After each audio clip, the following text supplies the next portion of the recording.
Hello, I'm Regan, and before this video starts, I'm just letting you know that there may be swearing and that any threats that may occur are in-game threats. All of this was streamed live on my Twitch, so if you enjoyed, please subscribe for more. Anyways, enjoy the video.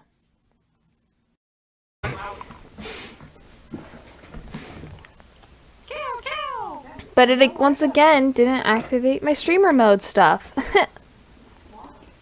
I don't like the trend that's going on now that they have these two objects laying next to each other and they accidentally grab the wrong one or shit like that. Yeah. And they're all bloody. I don't What? like the trend. You're lucky if you don't have it on your For You page, but it's. I don't know how much luckier I am. I have tarot and that stuff. Yeah, I have it too. I have everything on my For You page. Not gonna lie. No, this trend is It's getting out of hand too, cause I keep seeing it for Minecraft too. They're well, I get the blood ones too, but it's getting with Minecraft too, and I'm like, I really don't want to see this every single time I open TikTok. I saw this one, and it was a girl, and she accidentally broke a glass or something, and then she cleaned the glass up, and then she grabbed an apple, and she started eating her apple, and then it just cuts to a picture of, or a frame of the apple and the glass laying next to each other, but the apple's still being there, and she's holding the glass. Oh, what and it turns to her, glass hanging from her lip, and the blood just dripping out. What the hell? Okay, I haven't seen that one. What the fuck? More should have a fucking trigger warning. What the hell? God. A lot of them just don't, and that's just really disturbing. Why are we making this normalized? Please don't. Yeah. That's It's one what of the hell? things I hate most. Yeah, and it's it came out of nowhere for me because when I first saw it, it was just the chick cutting her face open with it, and I'm like, whoa, okay. Yeah. That was the first one I saw, I think. Mm-hmm. And then I saw one with candy, and I was like, fuck no, right? Mm-hmm. And I knew, I didn't notice the song or the sound right then, but something about the sound just gave me creepy vibes. And I was like, am I gonna continue watching? They always add that song with it too. Yeah. And It's it becoming just a weird creepypasta. yeah, and I don't like it. I don't. Of course it's Halloween and shit, but still, yeah, this isn't. It's not funny. It's not. No. It's just It's I literally forgot. scary. Yeah, it's just the thing is too, with the girl with the razor, I literally have those same razors, and I was like, you're second checking every time. yeah, it's just ugh. It's I don't know. it's also another thing is someone could see that and be like, oh, I want to do this trend, but not know any special effects makeup, Yeah. and that's the worst. For sure. Yeah, because Especially kids. TikTok is more popular with the kids. Yeah. Exactly. I found That more bothers me a lot. That bothers me, just as because that's no one is gonna take responsibility for that at all. They're gonna be like, oh, they're idiot kids. They should have just not followed the trend. It's the same thing with the Tide Pod trend. Mm-hmm. Yeah. Or the Benadryl, or the. It's people are just idiots. Mm-hmm. Anyways, I hate it. Passerine, mainly because I want to get off this topic now. Let's see. Let me get the proper playlist for me to get in the mood to read. What, background hiccuping is not getting in the mood to read? You know what, Angel? I'm gonna apologize to you with fuck no. Yeah, oh. Oh. Well, to be fair, what the hiccups in. Passerine. I'll just do a little recap from last chapter. Yeah. Because we know we left last chapter with a huge cliffhanger. Mm-hmm. Yeah. Let's see. You could still, fuck, you could still see it in his mind, in his eyes. He remembered so little of her, but he could never forget how he'd crawled up on the bed next to her, trying to wake her. He could never forget his confusion when she refused to, nor the blinding pain when he realized why. And most days, Wilbur. That's all I think about. How I was awake and could have stopped him, and I could have made him stay, and he wouldn't have needed to be king so young. I could have spared you for all this, Wilbur. And now, everything's gone to shit, and it's all my... A sob tore free from his lips, sudden and unrelenting. I want to help you, but I don't know how. Nobody ever taught me how. Tommy. Wilbur's voice sounded so far away. But the worst thing, Tommy continued, trying to ignore the ever-tightening noose around his neck, is that maybe I should have seen it coming. He used to come by your door in the middle of the night when you used to live across the hall. I kept my door open just a crack after the first time it happened, just to see if he would come again. And he did. So many times. I used to think he would knock eventually, but he never did. Tommy tightened his hold on himself, shaking with grief and maybe with relief too. I think he was saying goodbye long before he left Wilbur. For a moment, the only response to his words was silence. Tommy was afraid to look up to see if Wilbur had left, angry and betrayed. But instead, Tommy felt warm arms encircle him and pull him towards something safe and solid. Tommy, Wilbur whispered into Tommy's hair. You were 6. And that was it. That was what broke Tommy in the end. He crashed into his brother, wrapping his arms around Wilbur's torso and burying his face in his chest. The tears finally came, a combination of 9 years of guilt and paranoia, of stumbling through life unsure of where he stood with his brother, of fearing that one day Wilbur might find out what he failed to do and hate him forever. But this wasn't hate. This was the opposite. Shh. Wilbur ran a hand through Tommy's hair. It's all right, Tommy. Let it all out. There was just the two of them in that moment. There were no voices, no ghosts, no secrets. Just Wilbur and Tommy. Tommy and Wilbur.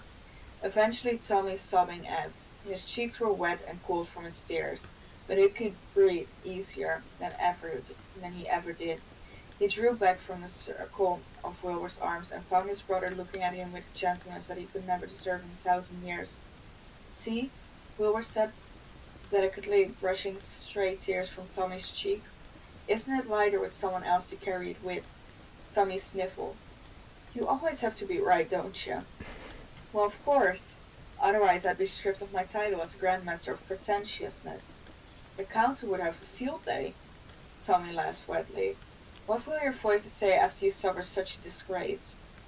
Funnily enough, Wilbur said softly, you're very quiet right now. So what happens now? Tommy whispered into the dark.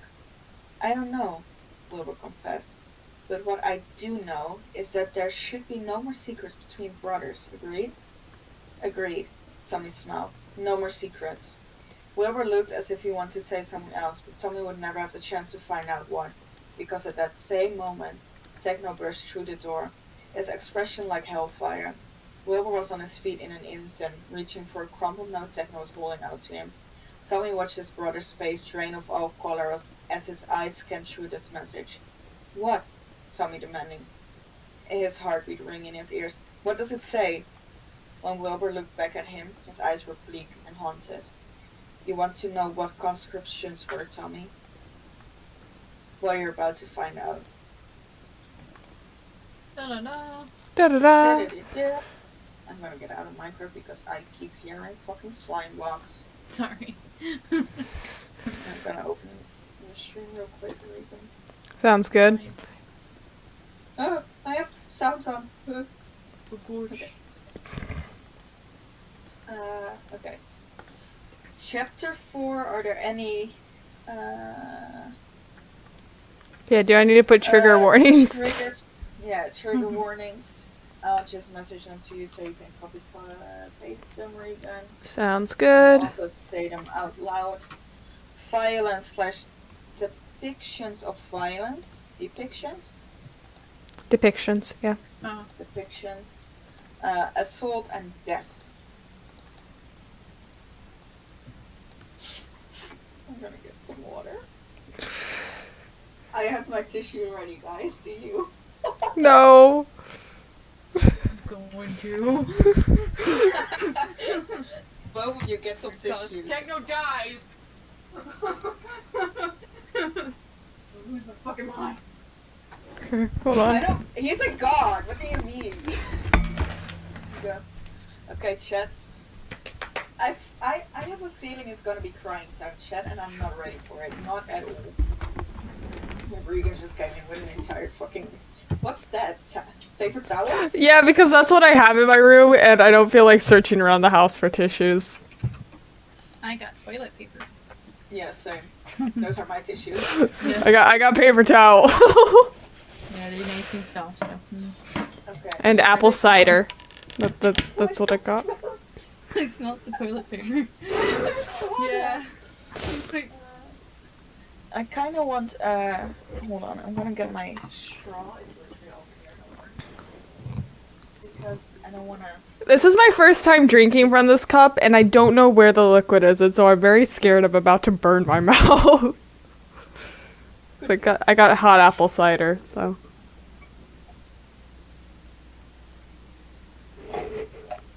Okay. Chapter 4. My birds of a kind. They more and more are looking like centurions? It's possible it's a word, but that means like 100-year-old person. I feel like. We know is.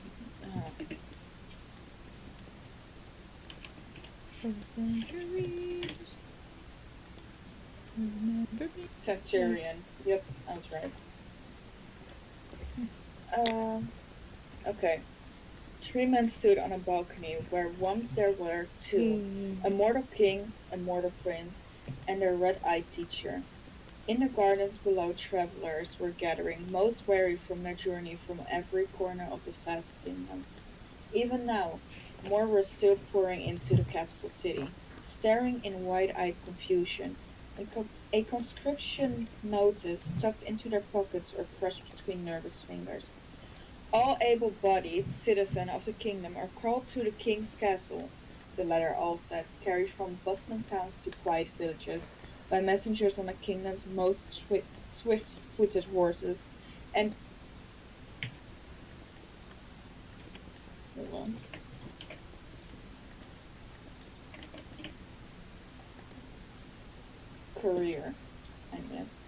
Horses and career birds, taking to their familiar wind-carved routes. War is coming, and it is time to defend your motherland. The conscription letter had gone on to specify that only those over the age of 18 were to be included in the king's army. Hi, Ulysses. Sorry, I said hello to Ulysses. Yeah, you said it in chat. I'm like, what? Oh, hi.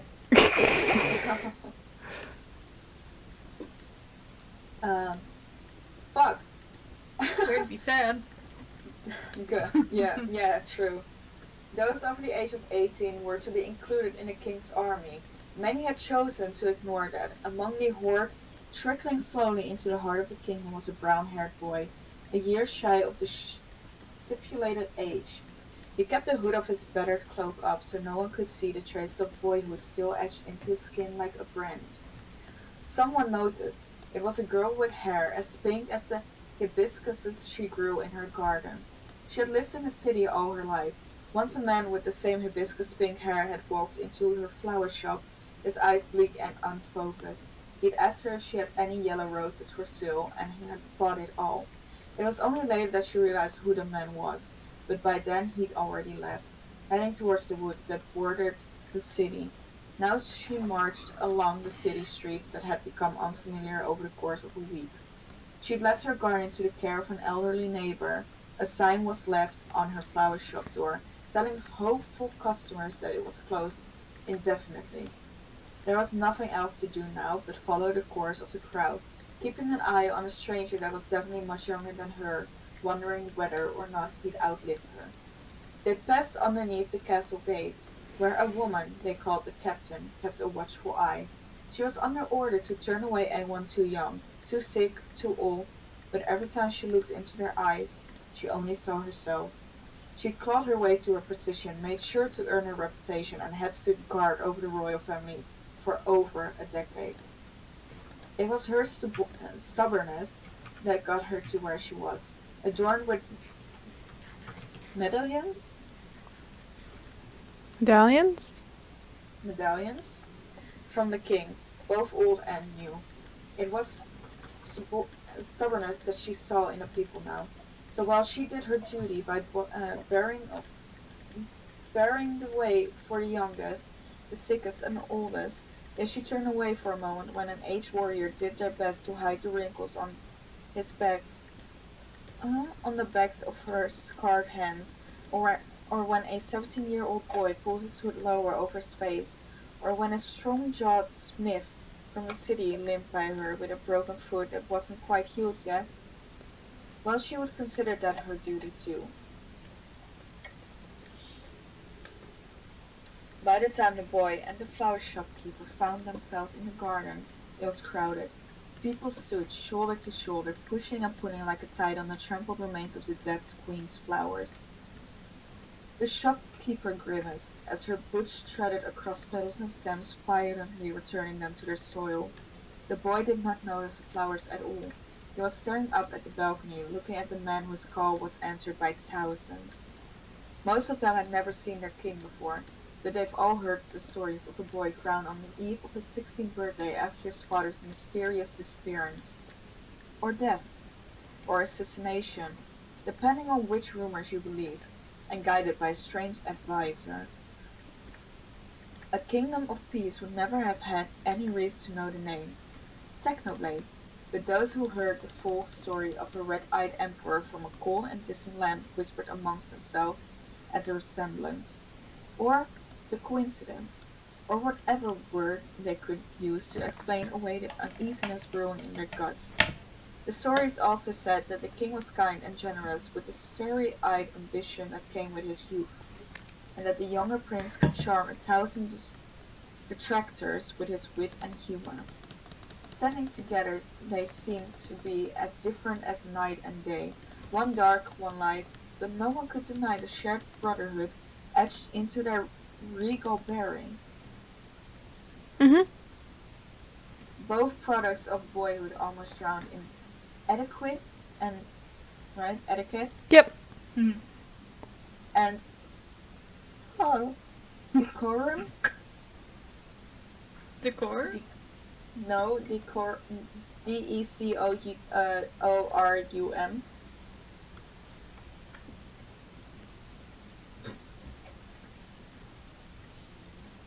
Yeah. You gotta go look that one up. Yeah. Sorry. I said it right. Decorum. Behavior in keeping with good taste and property. Yep.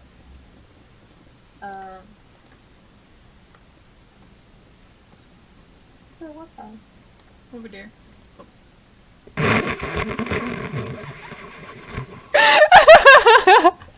Not fucking hell. The Eve, the glare. Jesus. That just ruined the mood. No. Yeah. Okay. Get ready to cry again. No. The prince shifted close to his brother. That's a lot of people, Will, he murmured. The king's eyes were unreadable in the hazy light of the clouded afternoon. Not enough, he replied.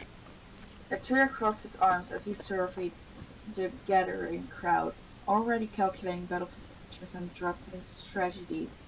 This was, after all, not his first war, nor did he think it would be his last. I'll oversee training as much as I can for as long as we have time. I've identified some potential battalion leaders. battalion? Yeah. Leaders from the guards and the people who came earlier out delegate? Yeah, delegate's a word, so yeah. I know it's a word. It's written over here, but that doesn't mean I pronounce it right. You pronounced it right. That's how I can tell it's a word. I don't know unless there's more of the sentence if it's the correct word or not. Is your mic good? Yeah, your mic's fine. Yeah, because I'm on the red dot instead of the green one. Just, if I cut out, tell me. Okay, well. okay. We'll message you. Thanks.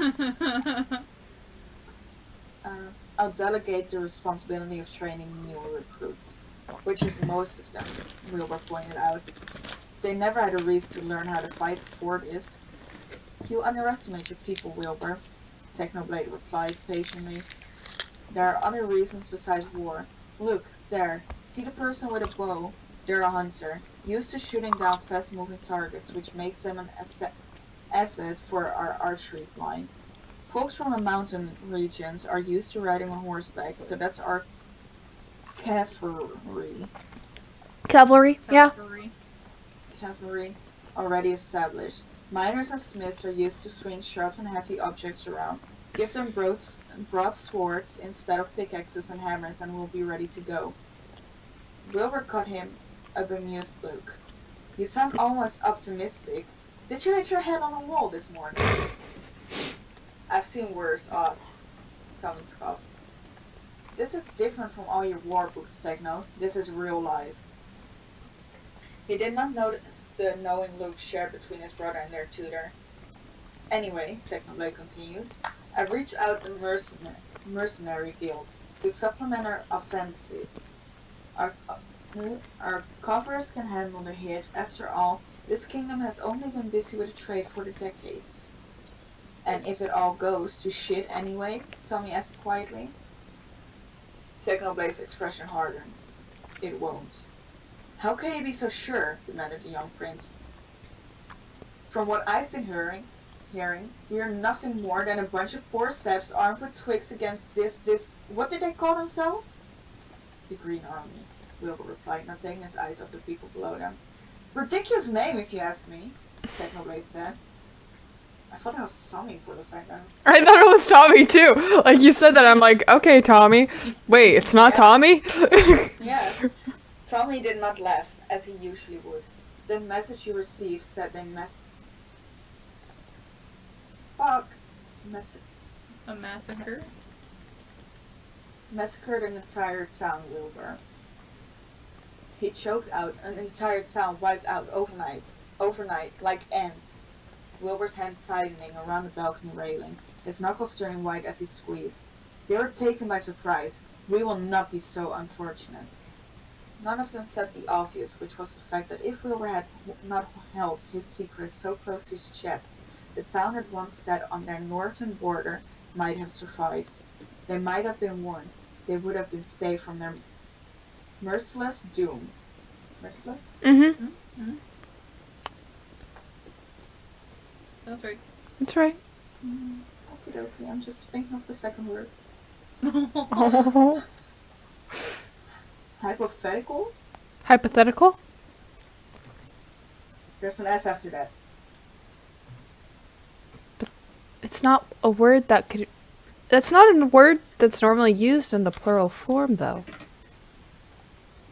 I know, it's just written wrong, I guess. Hypothetical, Technoblade had told them before, were worthless and only crippled their way forward. But it still sat in the uneasy silence between them, broken only by the tutor saying, other towns along the Green Army's route have been evacuated. We should be I'm gonna go get food. Okie dokie, I'll wait. Alright.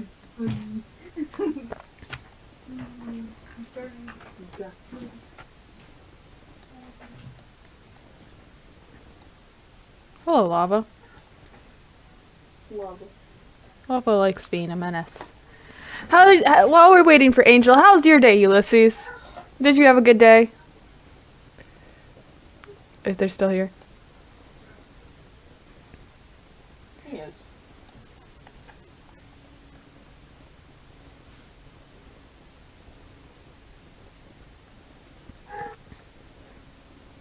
Barcelona.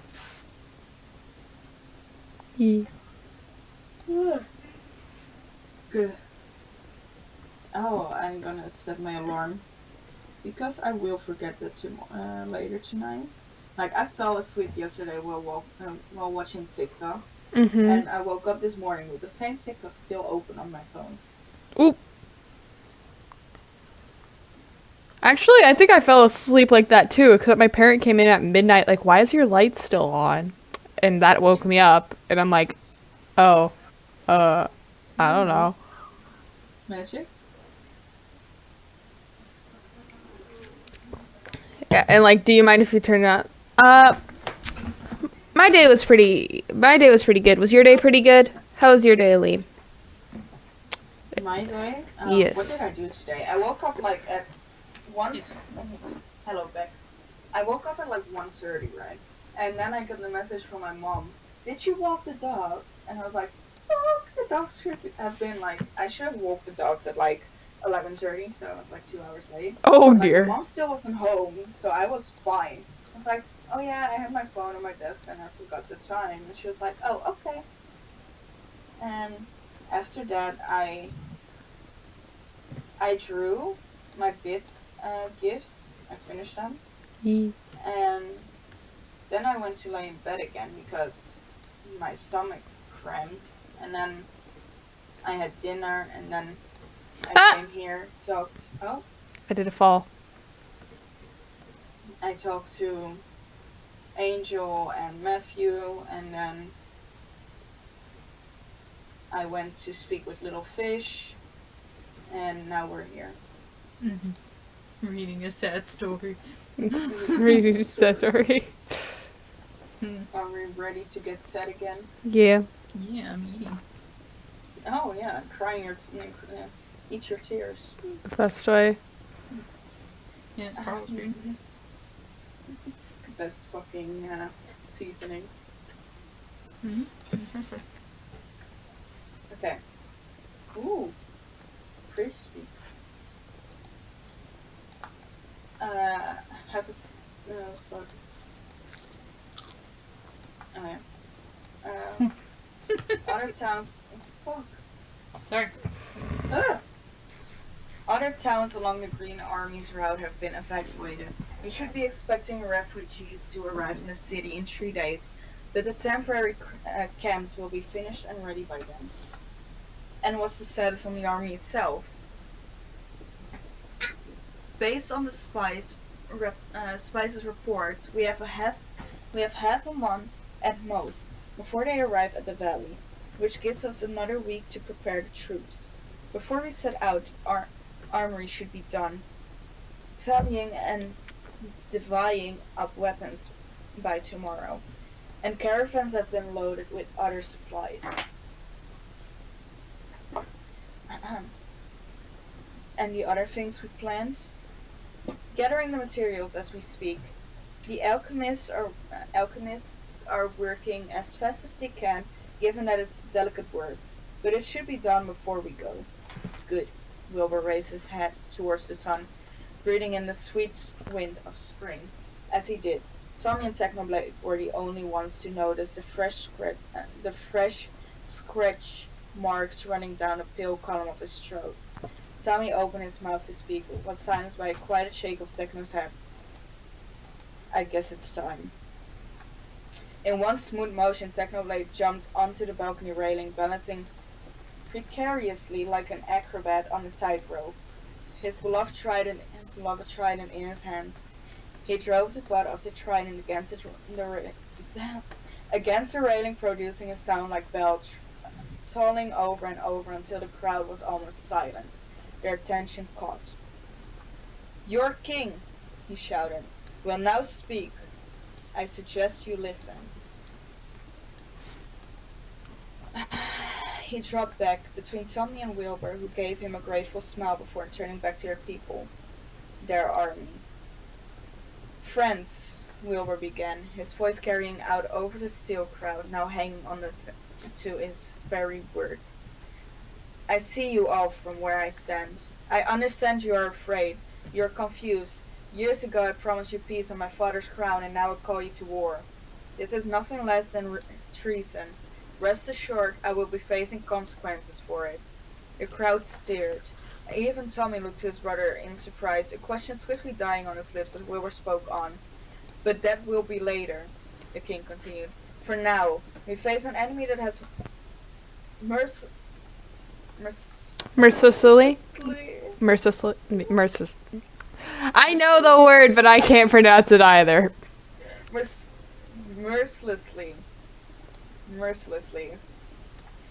mercilessly slaughtered our brethren on the northern border.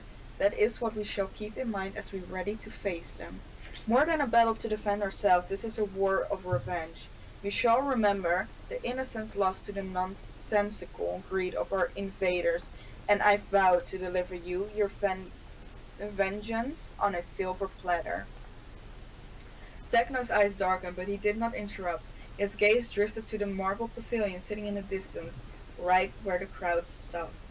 Its chest had been pilfered, the blunted training weapons melted down to make sharper, deadlier blades. The ivy tumbling from its roof swayed slightly in the wind, offering him a brief glimpse at the empty dust-covered floor beyond. He wondered if he'd ever set foot on it again. The shopkeeper was the only one not watching the king, as he spoke of bravery and keeping her faith.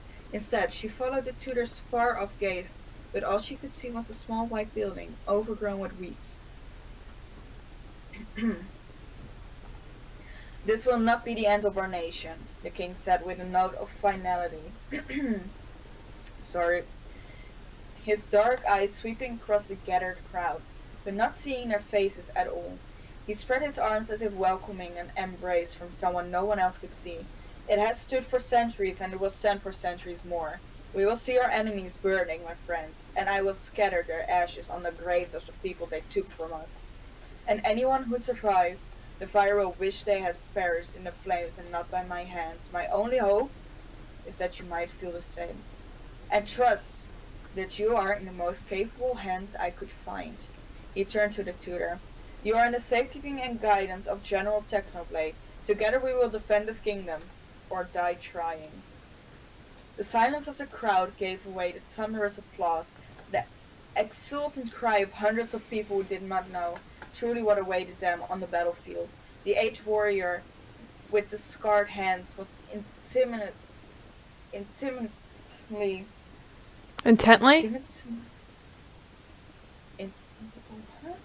Intimidating or what she said? Intently. I said intently. Intently. I forgot. I was like, wait, what was the word again? Intently or intimidating? Send it to us. Send it to us, or put it in my chat. Intimately. There we go. There. Oh. Fuck. How many words that you've been perfect for that spot? Sorry. Yeah.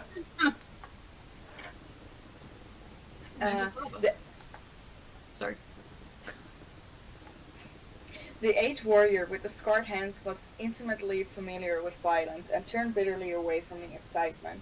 She had been like them, once, but no longer. They wouldn't learn, sooner or later, but it would not be a gentle lesson. Oh, they would learn, sorry.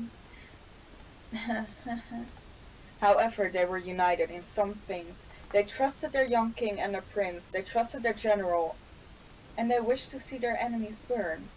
The boy in the crowd felt that unity down to his bones. This is it, he thought. This was what it meant to be. What meant to be a part of something. To belong.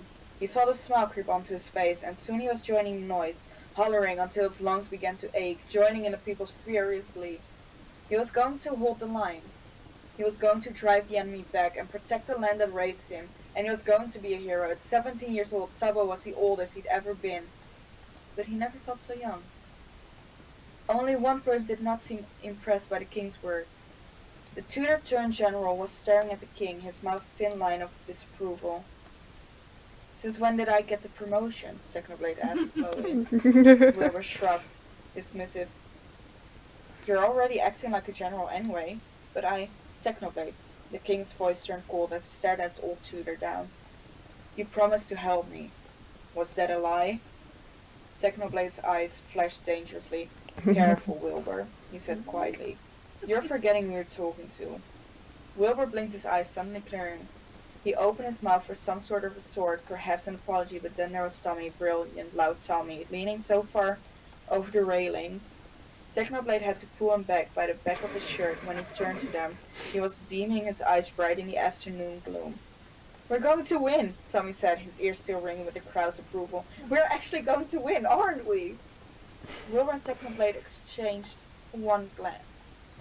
One glance and all was forgiven. The conversation shelved for another day.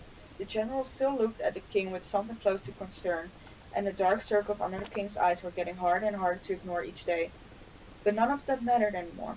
If Tommy said they were going to win, then by the gods, neither of them would tell him otherwise. Not when he looked the happiest he'd been in months. By this time next month, we'll be back to worrying about trade routes and bothersome psychopaths. Psychopaths? Psychopaths? Psycho fans, probably.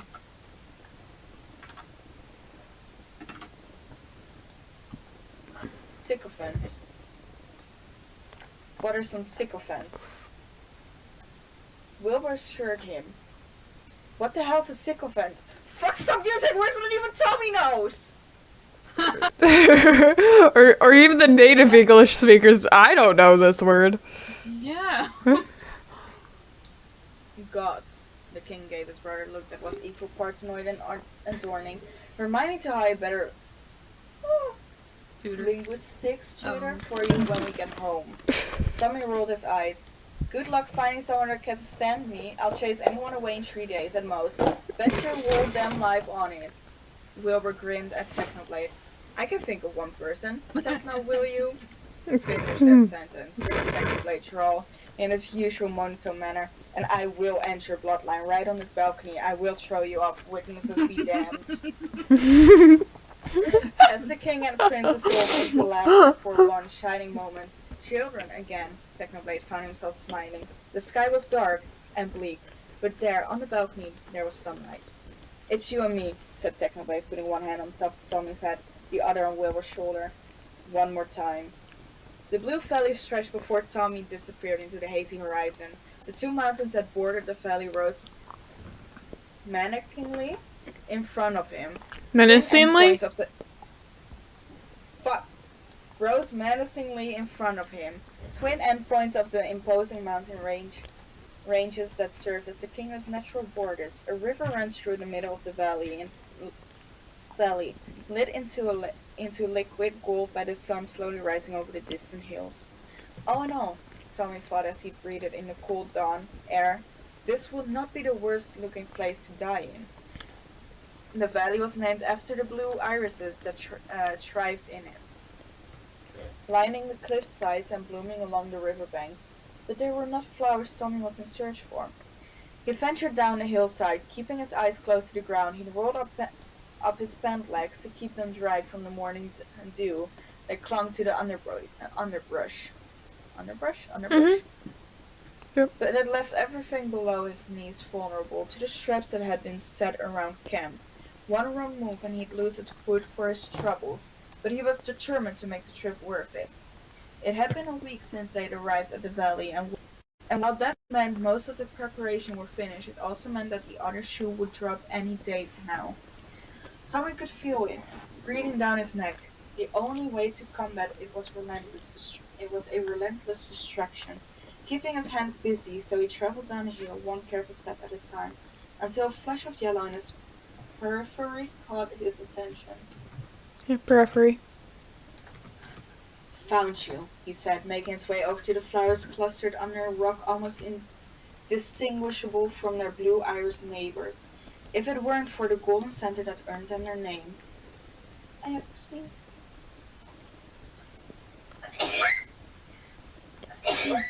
Like you. I see a lot. God. Thank you.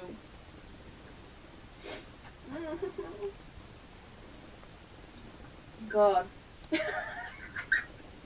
F What? Evan in general. That's a weird thing. to say, Rachel. Yeah. Oh, I'm sorry. Uh, Ow. okay. Oh, Um, gee. Yeah. Uh, when Tommy strolled back into camp, he had a fistful of morning glories clutched into his hand and a grin on his face. Everybody was already awake, clustered around cook fires, going through morning exercise, or just milling about. Someone had brought their guitar, and its soft music echoed above the sound of conversation and laughter. People raised their heads when Tommy passed, calling his name and waving him over to join them for breakfast. He cheerfully declined, but not before exchanging jokes and pleasantries with some of the more familiar folk. It was easy to miss the shadow this way. In the right light, he might miss the tousled hair of those that had not slept in days, or the bleak look on the captain's face quickly hidden by a strange smile, or the smell of sulfur that clung to their clothes like a nasty, unrelenting parasite. It's pretty tragic, isn't it? The question stopped Tommy dead in his tracks. He turned towards the person would ask and found himself in front of the girl seated by a grindstone, slowly sharpening a small blade. Pardon? The girl smiled, as she nodded towards the flowers in his hand. Morning glories. They willed the same day that they had bloomed, lasting only until the sun sets. She paused. Maybe less now that you've picked them. Tommy flushed with embarrassment, suddenly getting the urge to hide the bouquet behind his back, as if it might be somehow erase what if that might somehow erase what he did. I'm sorry, I didn't think about. The girl simply laughed. No, don't be. I would be the world's biggest hypocrite if I told you off for picking flowers. At Tommy's confused look, she explained, I own a flower shop back in the city. Oh. Someone looked down at the flowers clutched in his hands, his brows furrowing as he thought. It is sad, I suppose, that they die so quickly. But aren't they beautiful while they last? The grindstone slowly ground to a halt as the girl merely sat there, staring at Tommy with an inexplicable expression on her face. Well, thought Tommy, this is awkward. You know, Your Highness, the girl said at length. You remind me of someone. He's a soldier in this camp and about your age as well. He's off summer training right now, but I have this feeling that if you'd only meet, you make good friends. Tommy opened his mouth to reply, but found he could only nod in agreement. The girl gave him a small, sad smile. A smile. Yeah. As if she could understand his silence even more than if he had spoken, and went back to her work. Tommy pried his feet from the ground and began walking towards the heart of the camp, but the girl's words followed close on his heels. That was the true tragedy, wasn't it? More than the flower that only bloomed for a day, the bitterest devastation was in the what-ifs. Tommy didn't understand why, but he found himself lingering in one scenario, a different life where he had met the person that he reminded the girl of, where neither of them were young soldiers. You'd make good friends, she'd said, but that wasn't right. Tommy felt inexplicably Yep. down to his bones that if he'd met that boy, they would be brothers. It was only until the royal tent was in view that Tommy realized he didn't even ask the girl for the boy's name. If we move this battalion here, they could provide cover, but would also run the risk of... Tommy? Tommy looked up when he hadn't even realized he'd entered the tent. He found Wilbur standing at the large desk that took up most of the room, leaning over a map littered with small carved pieces that represented various troop positions. Beside him, his hair unbound, was Technoblade. Both were staring at Tommy with concern. What? He demanded. You're crying, Tommy, Wilbur said softly. Tommy touched his free hand to his cheek, and was surprised to find it come away wet. He rubbed furiously at his eyes until they were clear of tears. This was not time. This was not the fucking time. He strode deeper into the tent, ignoring the worried look Wilbur threw Techno, and Techno's answering shrug. Tommy stopped at one corner of the map and pointed to a cluster of carved arches clustered on what would be the hill they were currently on. We don't need that many, he said determinedly. Just one. Just you, Wilbur. Wilbur seems frustrated by the change of topic, but had no choice other than to follow his little brother's lead. You're up for restoring my aim, Tommy.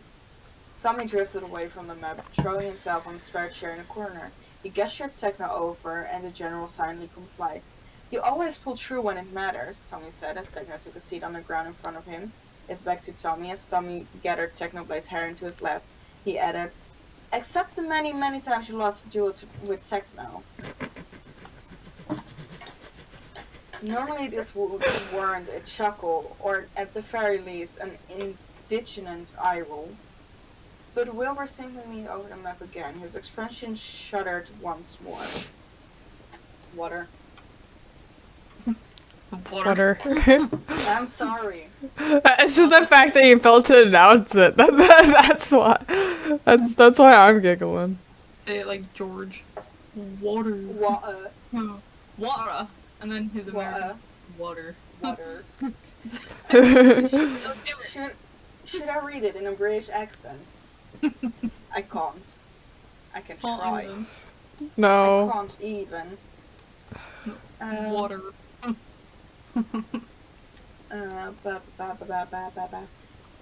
Techno turned to Tommy and whispered, "We must not break his intense, beast-like focus." Tommy snorted. The only beast-like thing about him is that he tangles lion mane he calls hair. Wilbur's head snapped up to glare at them both. I heard that. Of course you did, Techno said, turning back away. Lions have an unparalleled sense of hearing. Tommy laughed quietly at himself as he began braiding Techno's hair, his fingers making knots with the ease that came with the years of practice. This had been their routine for the past week. Wilbur would pour over the battle plans? Yeah, it's likely. It's like just going over heavily. It's just a different word. Okay. Wilbur would pore over the battle plans with a wide-eyed obsession that got more and more frenzied by the day. Techno would call out every flaw in Wilbur's proposed change until they encountered one that seemed to be actually useful. And Tommy would braid. It kept his hand busy if it weren't for the distraction of Techno's hair between his fingers. Tommy would most likely join the flower shop girl over the grindstone, mindlessly polishing his spare until doomsday.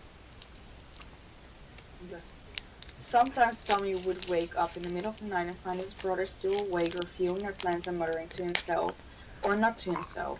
The voices. The mysterious omniscient.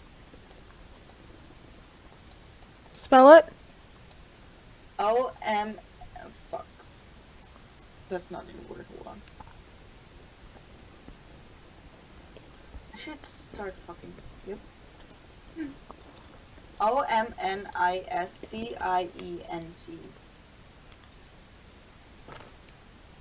Omission? No. I don't know. Google. Google! Yeah. Yeah. Because my first thought when you struggled with it was omnipotent, but that doesn't... Because that technically could work, because it's just like another way of saying conscious, but... I don't know.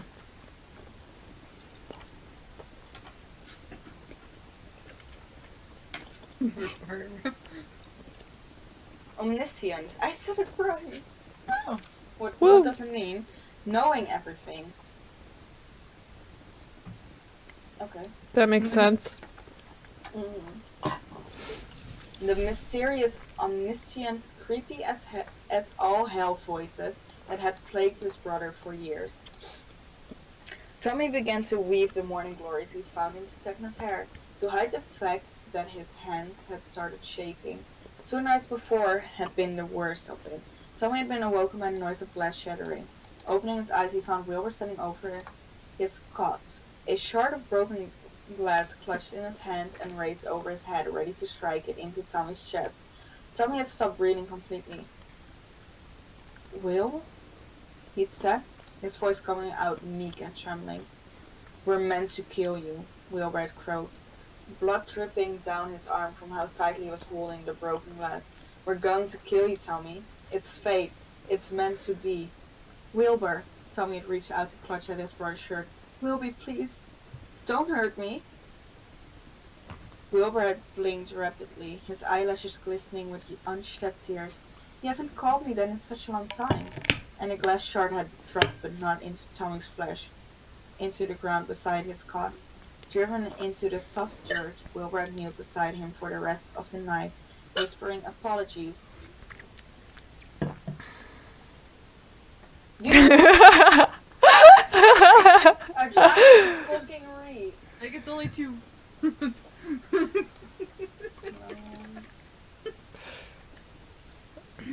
Yeah, you ready? No. Matthew's online. He's been on and off. Yeah, he's Um, gonna him for the rest of the night, whispering apologies that chased Tommy into his uneasy sleep. By morning, Wilbur seemed to have completely forgotten the incident, or chosen to ignore it completely, and Tommy was already plucking flowers off the hillside with shaky fingers. Tommy looked up now to find a white cloth tied around Wilbur's left hand where the glass had cut into his skin. It was the only evidence that that night had not been a dream, and that Wilbur's voices were slowly taking over. It must be the stress, Tommy thought, as he braided the last of the morning glories into Techno's hair. When the war was over, Wilbur would be back to normal again, and Tommy could go back to not being absolutely terrified of his older brother. Done, Tommy said at last, flicking Techno's finished braid over Techno's shoulder. Finally, Techno stood and plucked one of the morning glories off his hair. He tucked it behind Tommy's ear before moving over to one of the chests tucked under the table. Consider this as a sign of my gratitude. He opened the chest and pulled out something dark and folded. When he unfurled it, Tommy shot to his feet, his eyes going wide at the blue and red coat Techno held up. Its golden buttons gleaming, the royal coat of arms stitched over where Tommy's heart would be. They finished it. Tommy couldn't help the laugh that bubbled out of him. They actually finished it! God, Tommy, Techno said with a smile. It's just a uniform. But it wasn't just that, and Techno knew it. He and Wilbur had received their own uniforms weeks before the General and the King in their bold colors. In a chaos of preparations following in their wake in a simple white tunic until the very last minute, and now that the tailors had done it, they'd actually finished it. Tommy bounded up to Techno, grinning so hard he thought that his cheeks might split from pure glee. Techno rolled his eyes but held out the coat for Tommy to slip into it. It fit perfectly. Tommy spun in a small circle for giving Techno a mocking bow. Sir General. Techno returned the gesture. Your Highness. You too, Wilbur said, and Tommy could hear the smile in his voice, however faint. Are so stupid.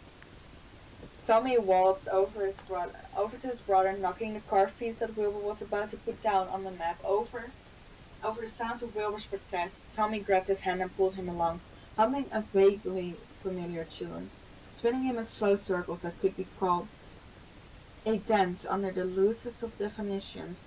Wilbur went slack as Tommy continued to hum the song, allowing Tommy to spin him more and more.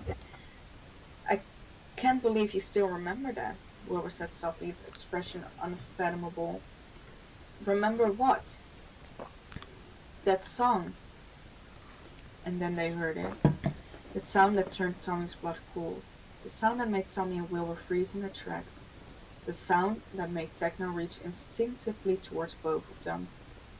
The drums of war echoing over camp, eclipsing the music of a guitar, the conversation of friends, the screeching of a blade against the grindstone, the tut, tut, tut of a 17-year-old soldier practicing his archery against a dark oak tree, the tut, tut, tut of the army's collective heartbeat, the tut, tut, tut of 1,000 feet marching closer and closer.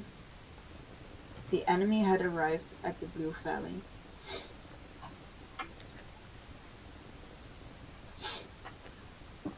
What a... why is Hannah spamming? Huh? Oh, crack being a dictator.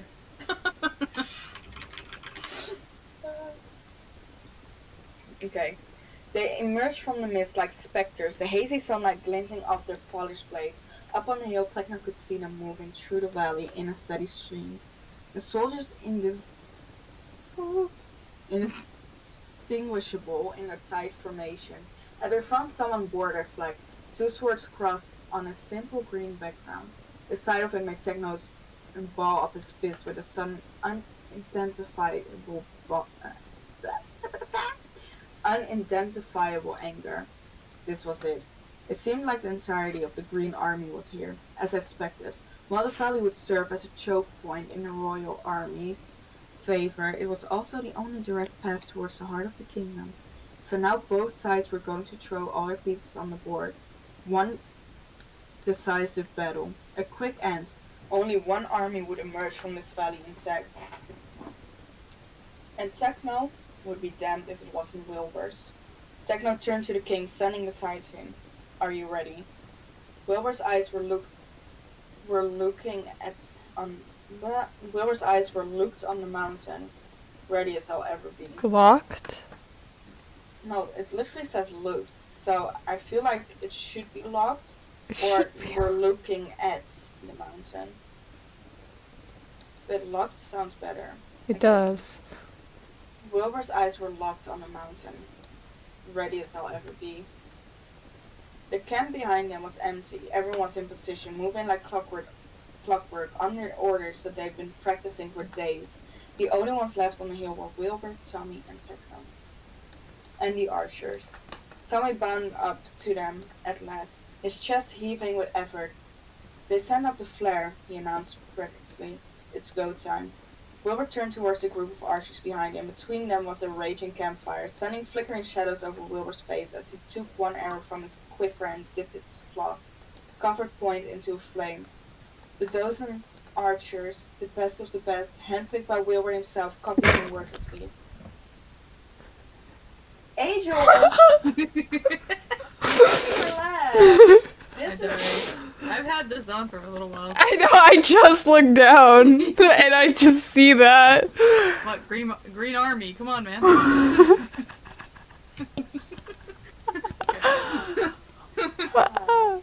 thought you would see when you were drinking water. No. I put it on when you said water, and I just went. I said water when I finished water drinking, though. Good point. Yeah. Damn. The cloth smothered in a special incendiary diary? Incendiary?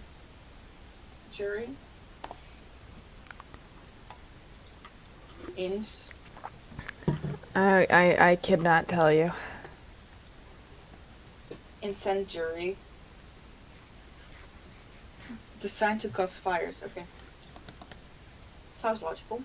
The cloth smothered in a special incendiary fuel would burn faithfully until it reached its mark. Wilbur turned back towards the valley, knocking the arrow into his bow. With a deep breath, he pulled the arrow back and aimed towards the sky behind him. The archers did the same. Hold, he ordered. The Green Army marched closer. Hold! Tekno felt a hand close around his, nails digging into his palm, and looked down to find Tommy staring intently at the encroaching forces. Encroaching. His eyes on... Encroaching? It's spelled weird, but that's how it's pronounced. Okay. Encroaching forces. His eyes unblinking. They were close enough now that Tekno could see the glare of the dawning sun bouncing off their breastplates. Wordlessly, Tekno squeezed Tommy's hand. Now, Tekno thought. It has to be now. At the same time, Wilbur called out, Fire! 1,001 burning arrows arched out over the valley like comets of red and gold. The Green Army paused, perhaps in confusion at the pathetic display of force. Just 13 arrows soaring across the air. It would not even hit their front lines. But that didn't matter. They were not the intended target. Once upon a time, Wilbur's aim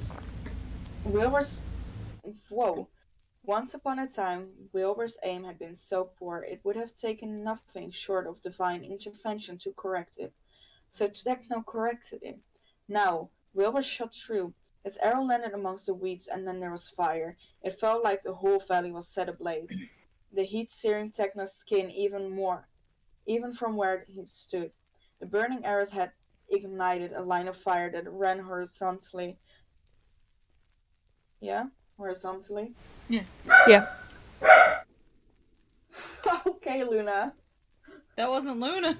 What's a jack?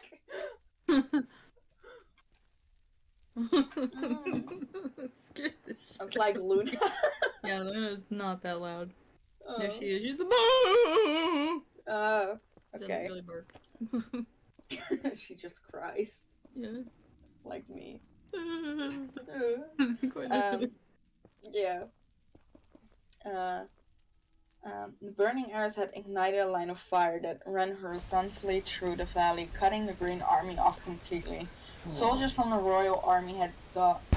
Doused. Doused.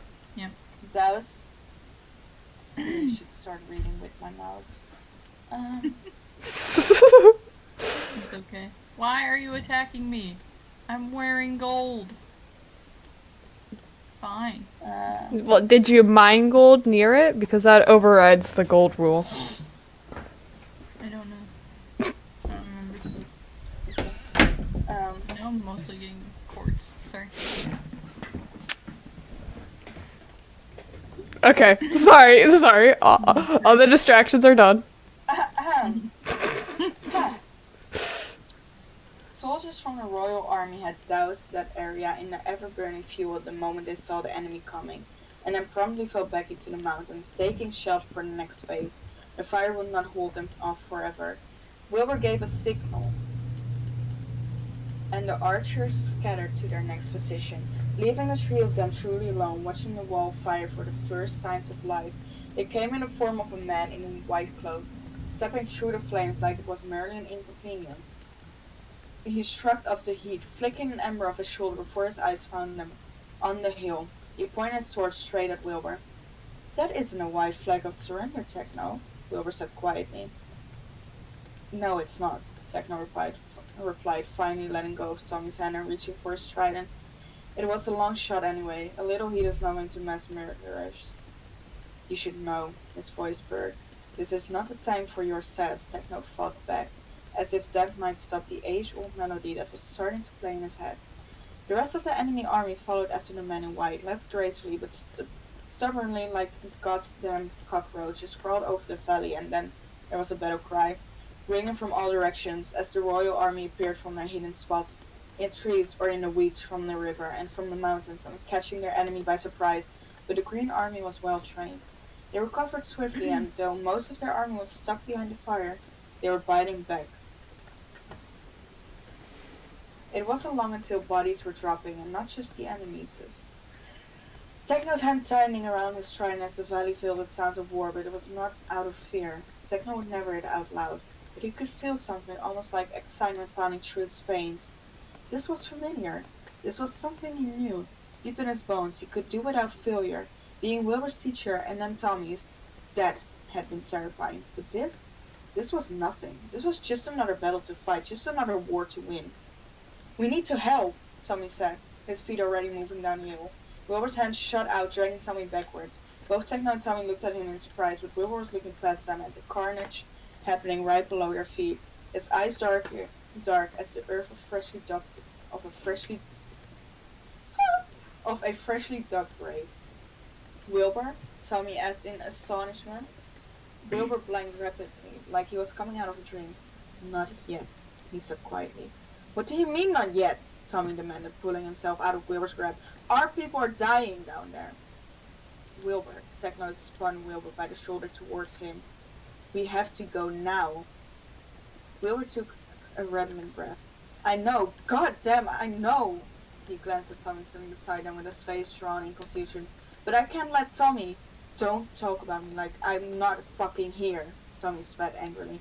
"Wilbur, this is neither the time nor the place to underestimate me. We need to fucking go." "Tommy," Wilbur said, staring at Tommy in shock. "I never underestimate you." "Then prove it! Let's go!" "You're right." Tired resignation colored Wilbur's words. "But stay close to me." He looked grimly back at Techno. "Don't lose yourself out there." Techno could hear the warning in his voice. "Take your own advice, Your Majesty." Techno replied sorely, taking Wilbur's wide eyes and trembling hands. I'm serious, Techno. Wilbur's expression hardened as he lowered his voice, speaking to Techno and Techno only, but Tommy was distracted by the fight below. This is a direct order from your king.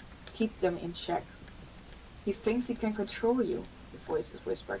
He thinks he is your master. Will you prove him right, like the loyal little dog you are? I promise, Wilbur, Techno said. After all domesticated dogs, someone once said, still fucking bite. Alright, Wilbur said, shouldering his bow with a look of determination. Let's go to war, boys. What a...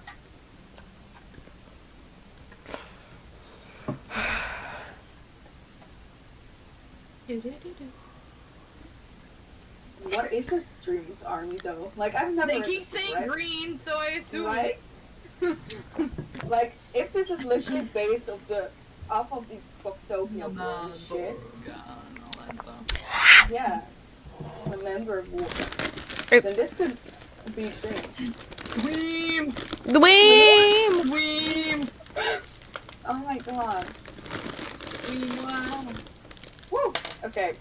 The first time the captain killed someone, she was 15. He would have killed her. She had seen it in his eyes. Lost to a drunken frenzy in a small lonely tavern far from here. He'd come at her with heavy hands, and so she'd taken a bottle from one of the tables and broke it against the side of his head. And when that hadn't been enough to stop him, she'd shoved the sharp pieces clean into his throat. She'd ran from the tavern right after. Ran from the town and didn't stop running until she reached the kingdom capital, where a king with mercy sewn into his smile had offered her a job, a home, and a life that ensured no man would ever dare cross her again. Yeah? Sorry. But even after all these years, the captain could still remember the feeling of skin giving away beneath the sharpness of her weapon. She could still see the man's face contorting? Mm-hmm. Contorting with pain and disbelief, barely able to process what was happening before the death throes took... The death throes? Like, it's not a good sign when you both look confused, girls. Come on. Throes. Hard. Intense or violent pain and struggle, especially accompanying birth, death, or great change. So, before the death throes took him, you could still hear him choking on his own blood, gurgling wetly before he was finally still. But there was a moment, between the killing and the running, where she merely sat beside the corpse of her own doing, numb and empty and cold. The soldiers this time would not be so lucky. She could see it in their faces, the ones who had never seen a day of violence in their lives, making their first kills right in front of her. She could see some of them hesitate. Panic fall into the same abyss she did once before. Most shook themselves out of it, their brains shelving the damage for another day, but others stood frozen in their own thoughts until their comrades found them, or their enemies did. The captain could not help. She wanted to, more than anything, because wasn't that her job? Wasn't she meant to protect them? And then another enemy would come flying her way, and all she could think about was staying alive and surviving the next hour, the next minute, the next breath. The Green Army had already begun to find ways through the wall of fire, and it wouldn't be long until the rest of them would arrive, with a vengeance.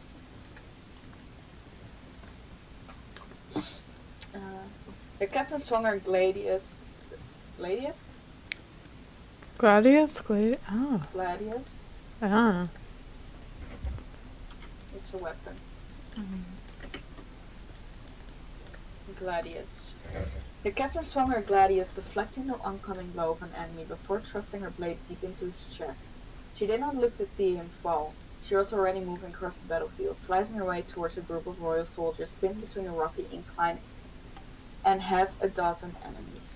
She took 2 down before the rest noticed her, and the captain found herself facing 4 people at once. With a shield in one hand and her sword in the other, there was little the captain could do but face them down. This is it, she thought. This is my final stand. You little shit, one of them spat at her. You think you're so brave on your own? They surged towards her, and the captain raised her shield instinctively for a blow that never came. When she looked again, she found all 4 soldiers dead on the ground, with a man in a red and blue coat and flowers in his hair standing over the still twitching bodies, blood dripping down the prongs of his trident. Too much to have come from just the 4 bodies. 4 throwing knives were already missing from the bandolier.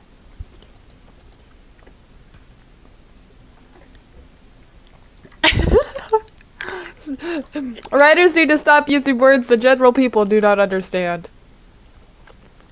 Yeah, bandolier. A shoulder belt with hoops. Oh, with loops or pockets for cartridges. Mmm. Oh, yeah. Yeah.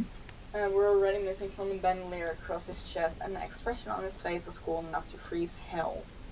Stop staring and get to work, soldier, Technoblade said, the very same Technoblade the captain had seen carrying the small prince on his shoulders around the castle.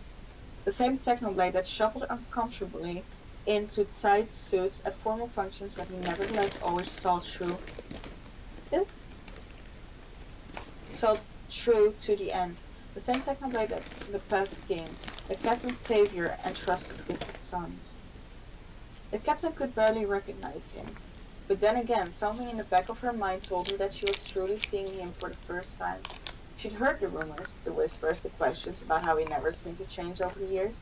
She disregarded all of that now. He was the man who just saved her life. Nothing else mattered in war. She saluted. Sir, yes, sir. With a curt nod, Technoblade was off, merely a blur of color, cutting a final path across the valley. His trident flashing in the sunlight, a whimper caught the captain's attention, and she turned back to the royal soldiers that she'd been trying to rescue. Are you alright? She asked them. One of them, a fresh recruit she did not recognize, blubbered. Who the hell was that? That was your bloody general, she snapped. So you can stop cowering in your corner now. The blade has just joined the fight.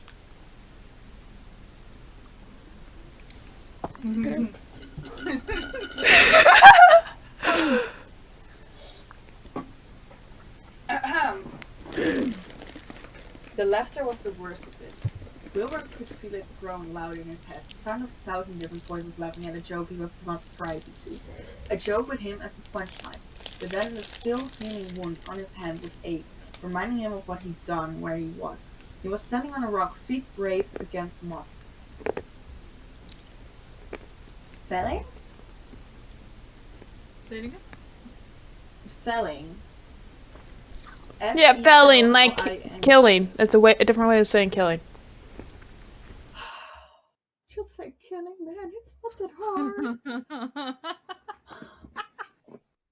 Oh, felling distant enemies with arrows. He was King Wilbur, protector of the realm, ruler of the kingdom, leader of the royal army, and he brought all these people here.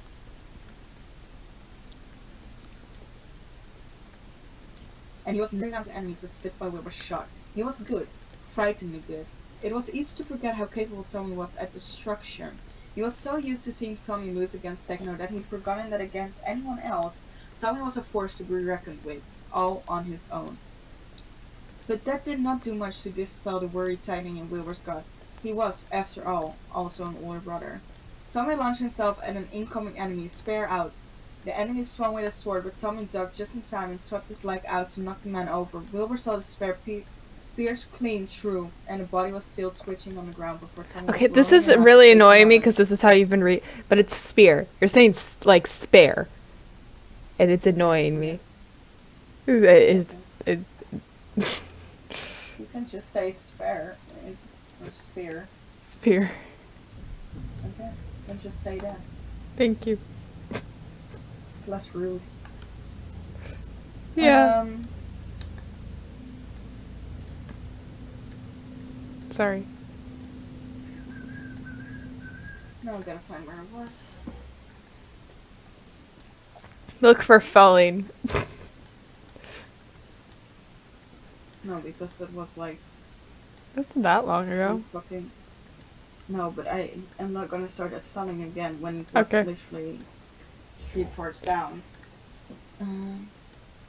And the body was still twitching on the ground before Tommy was whirling around to face another. This one didn't even get a meter near Tommy before Wilbur had put an arrow through their head. Tommy rolled around and flashed Wilbur a grin. Not bad, Archer boy. Despite everything, Wilbur managed a small smile. A smile that slipped from his face when sudden motion flickered in the corner of his vision. Tommy, watch out! Wilbur shouted. Just as the enemy soldier, no, soldier? Soldier. No. Solider. Yeah, soldier. That's not how you spell soldier. Fuck, where is it?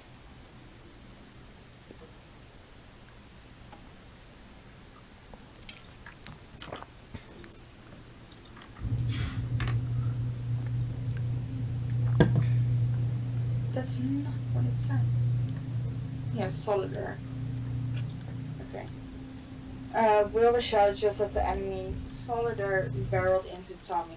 The two of them tumbled into the dirt, a tangle of limbs and blades. Wilbur fumbled for an arrow and found the quiver empty. Shit, he thought.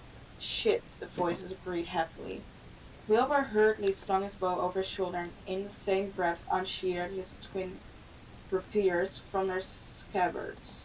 He dropped down from his perch, his teeth rattling on impact, the pain not registering because Tommy's in trouble. It was supposed. Huh? The enemy soldier had Tommy pinned to the ground, a sword raised over his head and ready to drop. Tommy was thrashing desperately, reaching for the spear. Thank you. Spear that had been knocked out of his hand, but Will was already kicking the enemy violently off him. The enemy rolled across the ground, allowing Wilbur to stand between him and Tommy. The twins' swords, flashing menacingly in the flickering firelight. Get the fuck away from my brother, he hissed. How touching, the soldier said mockingly. He was different from the others, Wilbur could tell. He didn't know how, exactly. But he just was. His eyes and hair were as black as coal, in stark contrast to the blood-stained white cloak he wore around his shoulders. You, Wilbur said, brows furrowing. I saw you walk through the fire. How? The man scoffed. You think that little stunt could hurt me? He raised his blade upon closer inspection. You know it. Yeah. Yeah. It looks to be made of pure obsidian, pitch black all the way down to the hilt. I was born in fire. Are you the leader of this army? Wilbur demanded. He gave a short bark of laughter. Me? No. I'm merely a pawn in this game. A pawn with a grudge to settle, but still a pawn nonetheless. He grinned.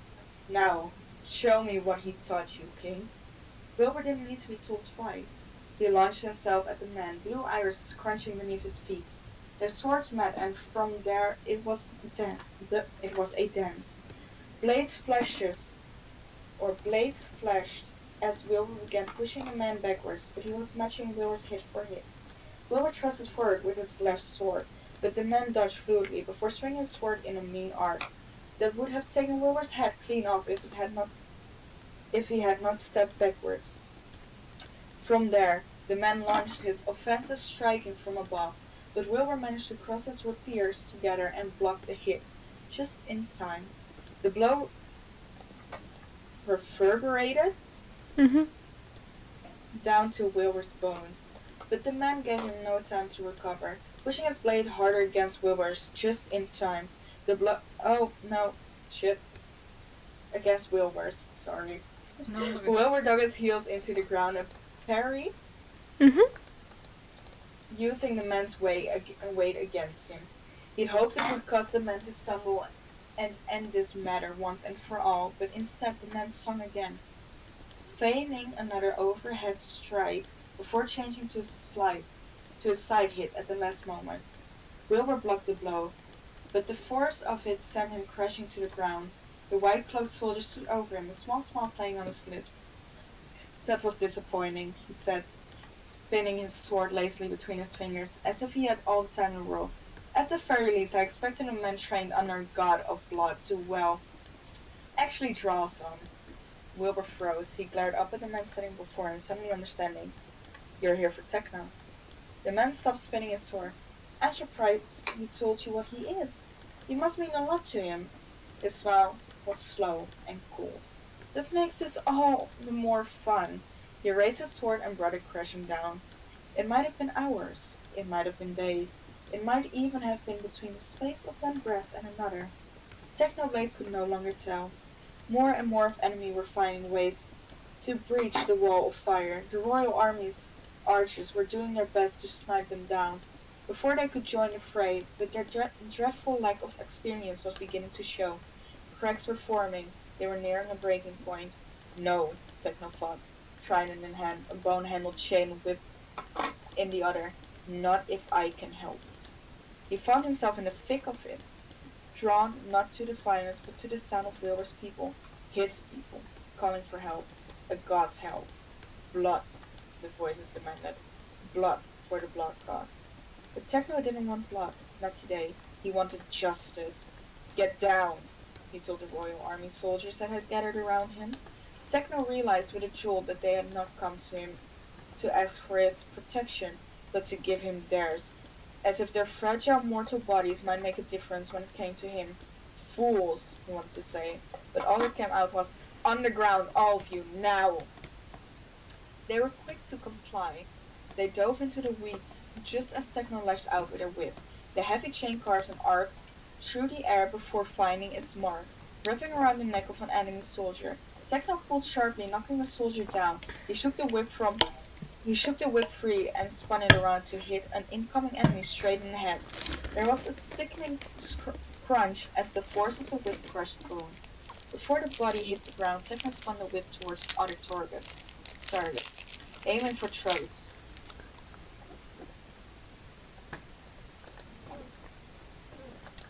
God damn. Chick was hungry.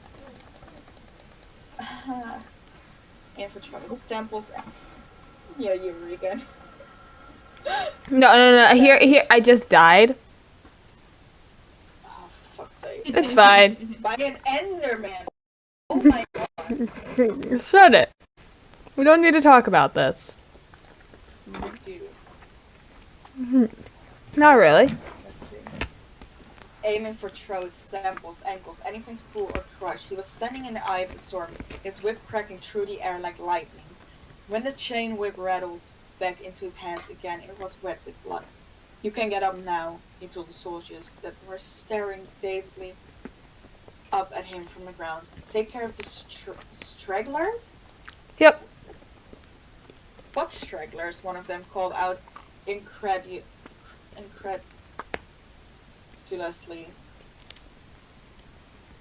Incredulous.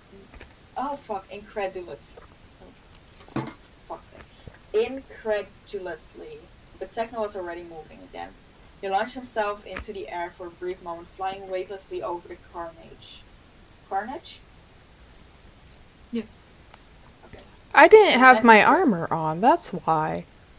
Yeah, you haven't worn your armor the entire day. News to me! Oh my god. He crashed down with his trident, impaling a man to the earth.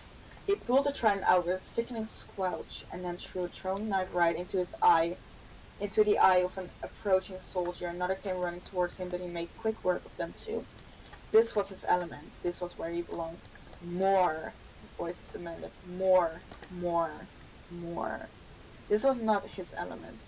This was not where he belonged. He was under strict orders from the king to keep himself in check, and he would not falter now. Then he heard it. Techno could not explain how he heard it over the sound of swords clashing and people dying and fires burning. It was as if his very soul had only been listening for that sound and nothing else. In the far distance, a scream. I know what's going to happen now. I do. And I'm just saying, get your tissue ready. When he was a child, Tommy had tried to scale the side of the castle. He did not remember the fall, but he remembered the crash. He remembered the feeling of his bones splintering underneath him, the pain so blinding that he almost passed out. He didn't know who eventually found him, but he eventually woke up in his bedroom, his left arm in a sling, and Will were asleep by his bedside. Techno had been leaning against the far wall, glaring at him. "He's been here for days," Techno had said. "You really scared the shit out of him, Tommy." It was the angriest Techno had ever been at him, and that was the moment Tommy understood that what he really meant was that Tommy scared the shit out of both of them. As the white-cloaked man's sword broke through the shaft of Tommy's spear and into Tommy's shoulder, he remembered that pain and felt it a thousandfold. He felt the blade break through his skin and empty itself in his collarbone, and there was only fire in his veins. Tommy! He felt Wilbur's hand pulling him back, and they both stumbled backwards. Tommy still clutching the broken edge of the spear he tried to shield Wilbur with. Tommy fell to his knees, the pain making everything go white. I'm going to pass out, he thought. I'm going to die. Little hero, the man grumbled as he approached them once again, the edge of his sword dripping with Tommy's blood. You're only delaying the inevitable. Now sit still as I put you down. Tommy! Wilbur's hands were on him, pressing against his wound. Tommy, come here. I'll fix you. Wilbur, Tommy croaked out as the white-cloaked man advanced. Wilbur, the enemy. Say your goodbyes, princeling, the man cracked, raising his sword one final time. Tommy grabbed Wilbur, even as his entire body trembled with the movement, covering his older brother's body with his own. He shut his eyes, waiting for the coup de grace. It never came. When Tommy looked back again, he found Technoblade standing over them, blocking the man's sword with his trident. Finally! The man growled, pushing against the shaft of Techno's trident. I've been waiting for you, you bloody bastard. Techno cocked his head to the side, considering the man at length. He said monotonously. Yep. Don't fucking know you. The man's eyes hardened. You killed them. You took them both away from me, and you don't even remember. He jumped back, cutting the air between them with his sword, splattering the ground by Techno's feet with Tommy's blood. That's alright. I'll just make you remember. Techno turned to look at Tommy and Wilbur, his expression carefully neutral. He took in Tommy's wound, Wilbur still frantically trying to suppress the blood flow. Techno, Tommy breathed. Techno's jaw clenched. Go. He turned back to his enemy, his braid whipping in the wind. Most of the morning glories were gone. Take care of your brother, Wilbur. What? Tommy, let's go. Wilbur said sharply. He began to pull Tommy over the mossy rock he'd been standing on. He leaned Tommy against it and bent to the task of securing the gash in Tommy's shoulder. Wilbur ripped the end of the red and blue coat and began wrapping it around Tommy's shoulder. I can't see, Wilbur, Tommy protested, straining to look beyond Wilbur's head. You don't need to see that, Wilbur insisted, grimly tightening the cloth around the wound, right? Jesus Christ. You don't want to see that. See what? Tommy demanded, his throat aching when he had started screaming. Wilbur, we need to help him! Before Wilbur could reply, there was a loud crack like thunder, making them both flinch. Wilbur turned towards the sound, just enough for Tommy to catch a glimpse of the fighting over his shoulder. Just enough for him to see Technoblade raise the man up by his collar and drive him straight into the ground, shattering the earth once more. He was supposed to be dead, as Technoblade drove him against the dirt with enough force to crack it. He knew the man should have died the first time around, but he didn't. Instead, he merely grinned up at Technoblade with bloody teeth, his face drawn in cold, and much to Techno's chagrin? Shagrin?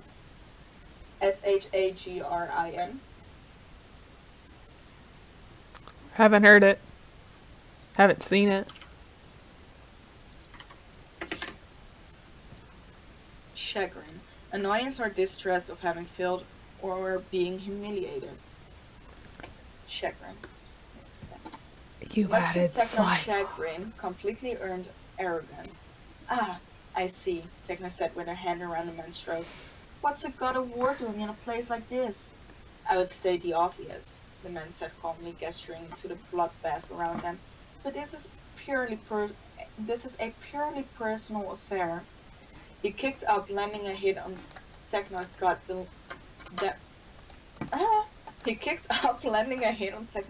launched him backwards. Techno braced himself against the dirt, unwilling to give the war god any more ground. Tommy and Wilbur were somewhere behind him, and that was all the reason Techno needed to pick up his trident again. The war god got unsteadily to his feet, then seemed to merely shake himself out of the experience of having his head cracked against the ground. With the force of 20 rampaging bulls, he cracked the tension out of his neck and simply picked up his sword again. Now that we're properly acquainted, the war god said, let's take this more seriously, shall we? He moved quicker than Techno expected. Techno barely managed to parry a blow aimed directly at his heart. Techno thrusted out with his shrine in retaliation. Retaliation? Retaliation? But the war god simply danced out of the way before returning again in full force. Techno took one of the knives from his bandolier and stepped out, managing to nick the other god just barely before they clashed weapons again. Blow for blow, hit for hit. They could have gone on like that for forever. A god of war and a god of blood. In another life they might have been allies. Tekna tried in vain to remember which of the many people it felt over the centuries had belonged to this man, but there were too many. A long line of ghosts he would spend the rest of his mortal life atoning for. Atoning? The voices laughed. What is there to atone for? Does a lion atone for killing the gazelle? Does the fire atone for burning? Tekna jumped backwards and threw his knife, which the war god deflected easily with his sword. He threw another, which the war god dodged, another which stuck harmlessly into the earth. Tekna reached for another and found his bandolier empty. This is futile. Futile. Futile, Futile. the war god said. Just put down your weapons and maybe I'll give you the merciful death you never gave them. You fight and you struggle, but we both know how this ends. Mortals and their bloody games, there can only be one outcome, right? The war isn't over yet, Tekno replied. The god of war smiled, his eyes drifting to something over Tekno's shoulder. Are you sure about that? Tekno looked behind him, his eyes finding Tommy and Wilbur first crouched underneath a rock. Tekno could not bring himself to linger on the look of fear on Tommy's face as he stared back at him, and so he continued searching the horizon for what had caught the war god's attention. His heart, what remained of it, sunk as he took in the thousands of enemy reinforcements flooding into the blue valley. What a... Mm, I had to.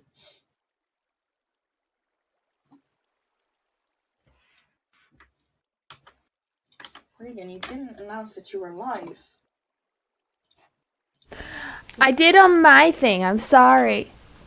How dare you? Go. Okay. Tubbo stood in the knee-depth water over the river that cut through the valley. Once clear, it now ran red with blood. Friend or foe, it didn't seem to matter. They all bled the same. The river's current was tugging at him. It's all right, it seemed to say. You can let go now. And Tubbo wanted to. By God, he wanted to. More than anything. His quiver was empty of arrows. He'd lost his bow and sword in the chaos. All he had now was a dagger, its blade no longer than his hands, and just as frail. His body felt like it had been fighting for weeks, but a glance at the sun high overhead told him it had only been hours. Hours of senselessly, senselessly,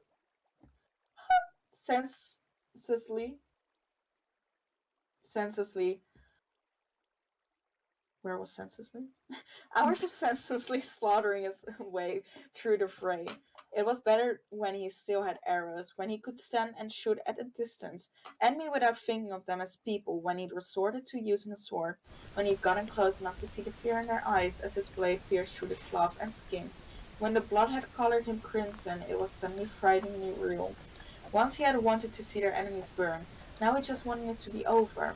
Someone looked up at the sound of shouting before him. Enemies were running through the wall of flames, cutting through the fire like one after the other in an unending tide. The words reinforcements and too many and retreat echoed in Tawa's ears as the breath was knocked out of him. He tightened his grip on his dagger as the enemy reinforcement advanced, cutting down people who were too weak, too inexperienced, too tired to fight. People like Tubbo. They drew closer, an infinite army. Tubbo felt bile rise in his throat. Too many, too many, too many. He felt hot tears slipping down his cheeks. Too many, too many. He felt his fear and dread like a physical weight almost driving him to his knees. Too many. In the end, Tubbo was not a hero, but he raised his dagger anyway. It's over, Tommy whispered. He leaned against his brother as they both looked over the valley at the enemies descending upon their army like a swarm of hawks. The pain in his shoulder was now a distant worry. It wouldn't kill him, but he knew death was coming for him regardless. We're fucked. Wilbur was very still. Wilbur, Tommy turned to his brother. You know I love you, right? The king gave him a sharp look. What the hell are you talking about? Tommy swallowed thickly, trying and failing to keep the tears in. I love you. I don't think I've ever said it, but it's true. I figured it. If it's my last chance. This is not your last chance. Wilbur snapped, his eyes darkening. He whirled around, facing Technoblade, who still stood between them and the mysterious soldier. Techno! Techno glanced back at Wilbur. His expression shuddered. He did not look at Tommy. It's time, Wilbur called out. For a moment, Techno only stared, and then slowly, deliberately, he nodded. I'm sorry, Wilbur. What? Tommy demanded. What are you two talking about? Wilbur did not reply. He wasn't even listening. Tommy could only watch as Wilbur unhooked a blowing horn from his side. He put it up to his lips mechanically, his eyes blank and staring at nothing at all. Wilbur? Tommy begged. Wilbur, what's going on? Wilbur blew the horn. She heard it. They all did.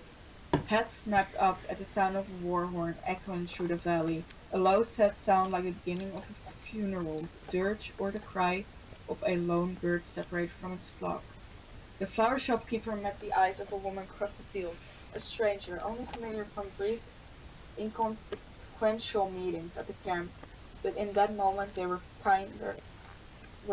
kindred spirits. Kindred? Or kindred spirits, united in their determination. The shopkeeper nodded. The woman gave her a solemn salute.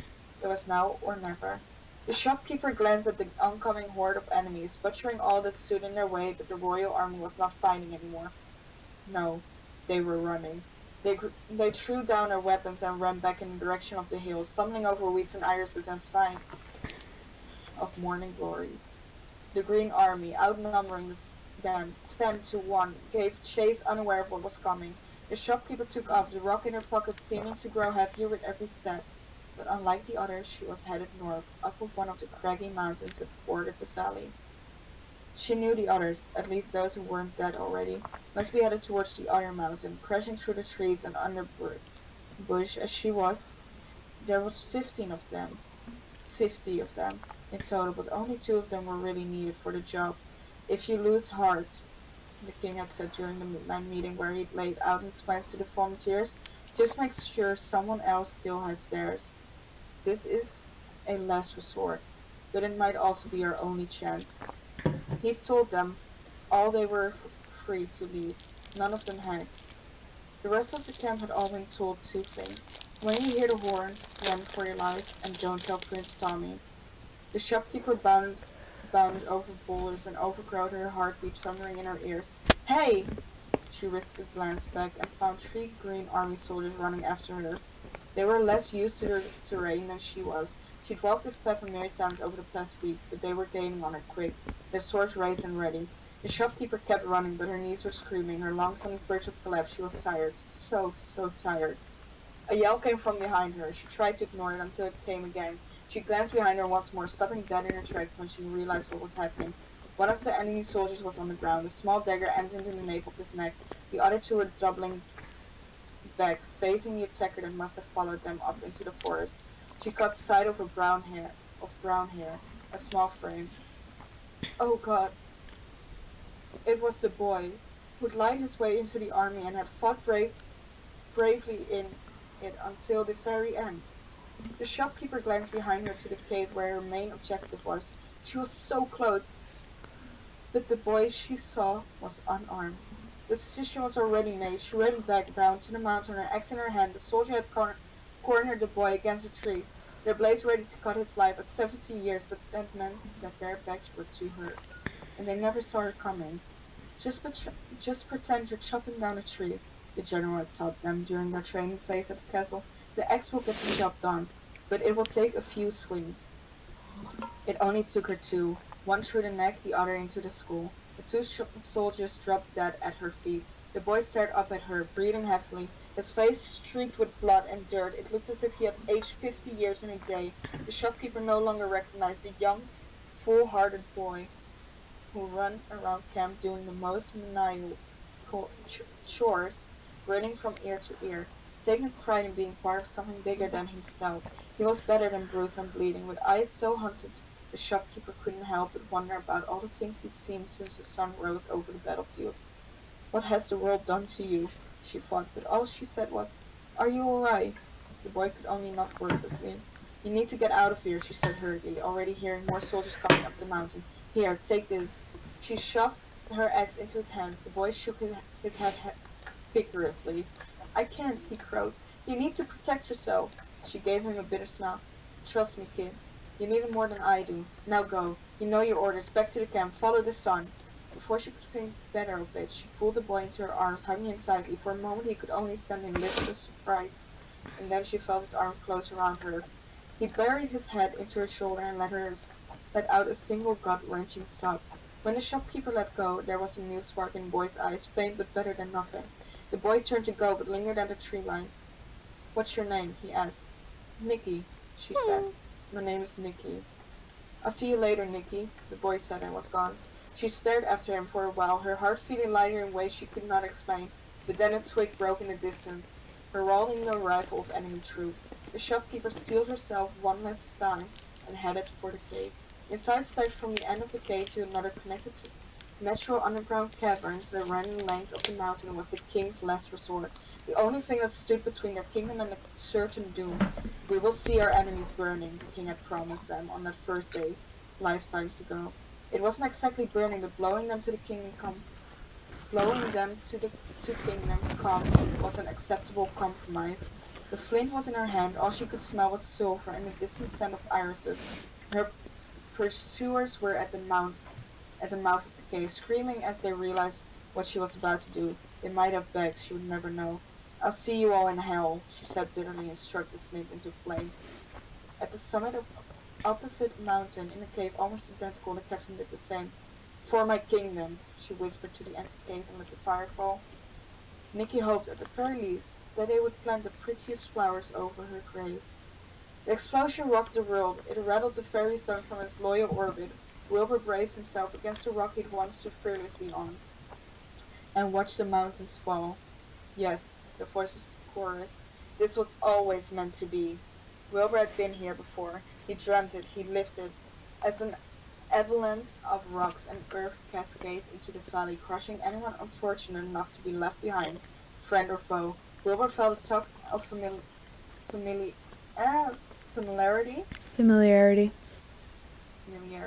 at its core. His ears rung from the violence of it all. The voices, the screaming, the blessed went on and on and on. Flocks of birds soared up into the sky, disturbed from the perches. They were the only survivors. When the dust settled, all Wilbur could see was a pile of devastation where the Blue Valley used to be. Their enemies crushed by the thousands or buried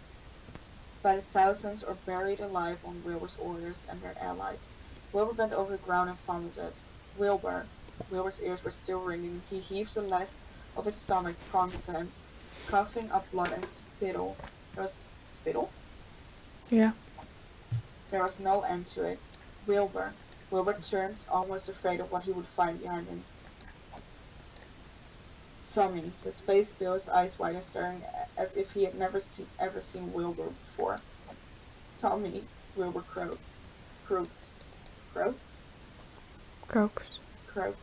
Stop looking at me like that. Look away. What? Tommy's voice was so small. What the fuck did you just do? What the fuck did he do? The war god demanded. He tried moving towards the king and the prince, but Techno was there, forever blocking his way. Don't take another step. Techno raised his trident. Its prongs aimed towards the war god's chest. Your army is gone. There's nothing left to fight for. You bastard! The god growled, his obsidian sword trembling in his grip. You think this hurts me? I died years ago. Techno took a deep breath. His hands still reeked of sulfur. Come then, he said exhaustedly. Blood for the blood god. I shall kill you again. The war god jumped towards him, starting the cycle anew. You said no more secrets. Tommy's nail dug bloody crescents into his palm. You promised, Wilbur! They were all dead. They were all dead because of the man that Tommy couldn't bear to call his brother. He wanted to dig into his skin and rip out every part that was Wilbur's. He wanted to gut himself, tear it all apart from the inside out, if that was what it took to get rid of the screaming in his head. Wilbur was meeting Tommy's eyes. Tommy marched up to him and grabbed him roughly by the collar. Fucking look at me, you piece of shit! Tommy screamed. The ground was still shaking, or maybe it was just him. Hot tears spilled down his cheeks, tears of rage too big for his body. How long have you been planning this? Was it from the beginning? Did you look our people in the eyes and never bother telling them you were leading them to the slaughterhouse? Some of them had to have survived, Wilbur whispered. His words almost lost to the winds. I warned them. Tommy shook him finally. That's not the fucking point, he sobbed. Wilbur finally looked at him, but there was nothing behind his eyes. I did what I had to do, Tommy, was all he said. Tommy shoved him viciously away. His hands felt dirty, he felt unclean. In his head he could still hear the string of lonely guitar playing over the soft laughter of soldiers that were now simply gone. Gone in a flash between one breath and the next, and it had come so easily to Wilbur. Would it come easily to Tommy too? You fucked up, Tommy spat. You fucked up, Wilbur! Tommy, Wilbur reached out for him, but Tommy flinched back. Don't fucking touch me. In battle, when two opponents were evenly matched in strength, in wisdom, and anger, it would only take one thing to bring it all down. One soldier, one mistake, one move. The war god had seen his fair share of battles and had won all of them, except one, the only battle to matter, and he'd lost everything because a blood god had decided to throw his lot in with the opposing forces.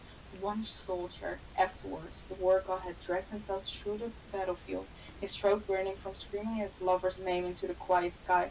When he'd found him, the war god had crawled towards his broken body, curling around it as if he could somehow warm it back to life.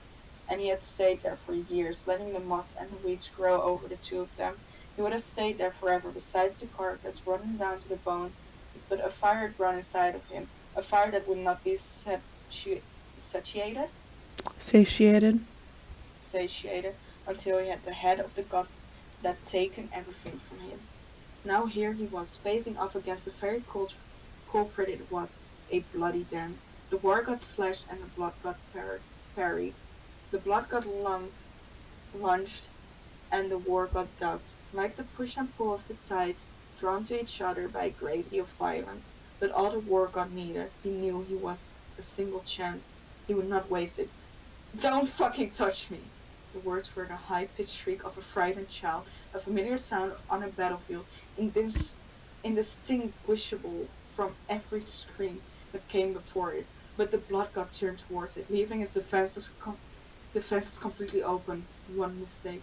The war god raised his sword high above his head. It was very difficult to kill God, but not impossible. In the right hands, like the hands of a warrior, with fire in his heart and carnage in his smile, it would only take one blow. Goodbye, blood god, he thought. My vengeance is complete. Technoblade turned instinctively at Tommy's scream, just in time to see Tommy draw back from Wilbur's reaching hand. Pain flashed across Wilbur's face, but he was otherwise unscathed. Both of them were safe. No knives in their backs, no arrows through their throat. A shadow fell over Technoblade, and by the time he remembered where he was, it was too late. Technoblade turned and faced the tip of the bloody sword, a breath away from his face, but it was not the war god's obsidian blade coming through his soul. It was a familiar silver broadsword, pierced through the war god's chest. Technoblade could only stare as the war god looked down at the blade and straight through his heart, his sword arm still raised in what would have been a killing blow. Instead, the obsidian sword fell harmlessly out of his limp hold onto the dirt, and the war god followed close behind. Behind him stood a winged man, his golden hair catching the rays of the setting sun. No, the voice screamed. Not you! Not you! Hello, Techno, said Vilsa.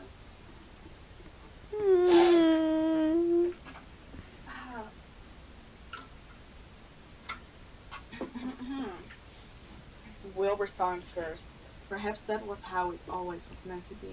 Some part of him would always unfailingly be looking for him.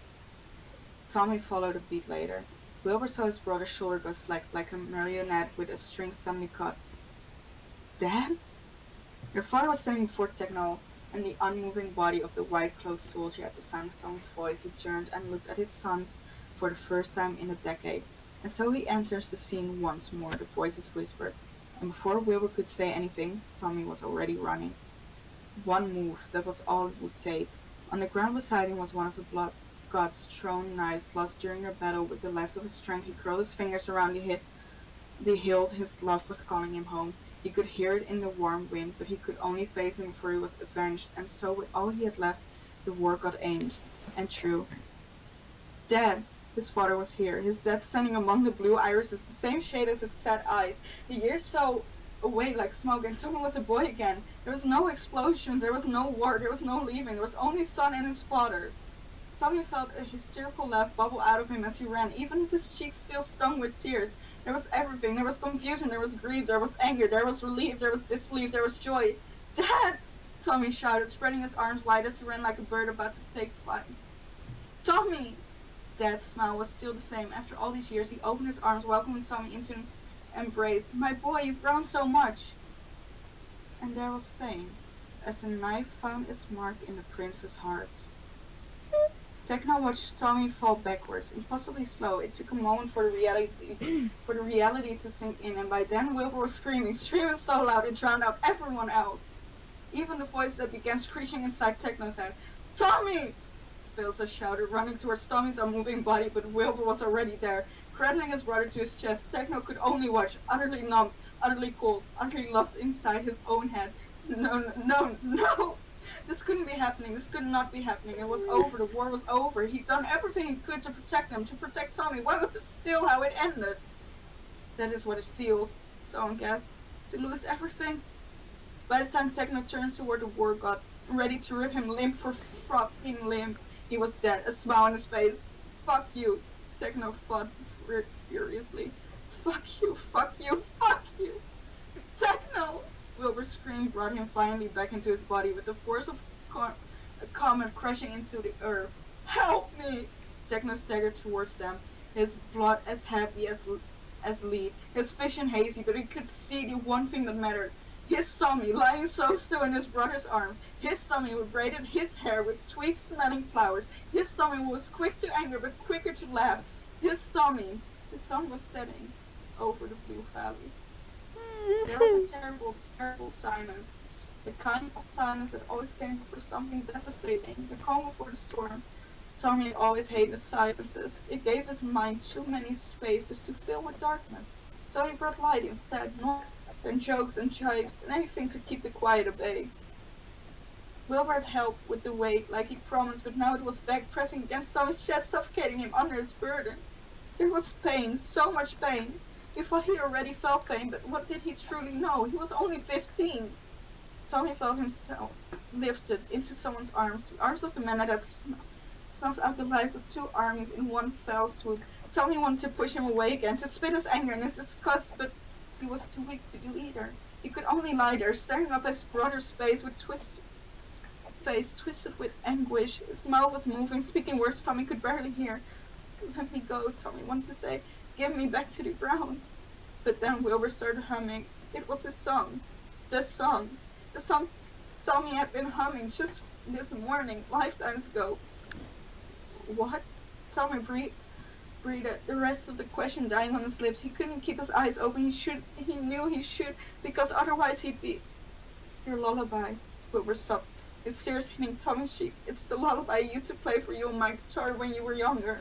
And just like that, everything that came before was forgiven and forgotten and gone. But was that such a bad thing? Rest would be nice, if it meant his lungs would stop hurting, if it meant his chest would stop aching. Sleep was good. Sleep was... I miss your music, Wilbur. Tommy could feel someone stroking back his hair so gently, so lovingly. Keep your eyes open, Tommy. Techno, keep your goddamn eyes open! That. He needed to keep awake. Techno was stunning him too. And Tommy always did what Techno said, because Techno was his tutor, his teacher, his big brother. I would have... Tommy coughed. He felt blood trickle down his jaw and then nothing at all. I would have liked to hear you play together again. Wilbur's hold on him tightened. Somewhere far away, someone was screaming for a medic, and Tommy knew it was. We'll play for you. Take no vow. When we get home, we'll play for you as many times as you want, Tommy. I'll let you beat me when we spar. I'll let you braid my hair or even cut it all off if you want to. Anything you want, just to keep your eyes open. A shadow fell over them in the shape of wings that Tommy had only seen once before when he had flown out of Tommy's bedroom window, out of their lives forever. Or not forever. Tommy tried to raise his head to see his father's face, but the pain was too much. Dad, Tommy whispered. He still wanted to do so much. He still wanted to scream at Wilbur and then embrace him. He still wanted to find flowers for Techno's hair. He still wanted to go home to the kingdom that they had protected. He still wanted to hug his dad. But the darkness was quickly gathering. Tommy? Tommy had no idea who had said his name. It all sounded so very far away.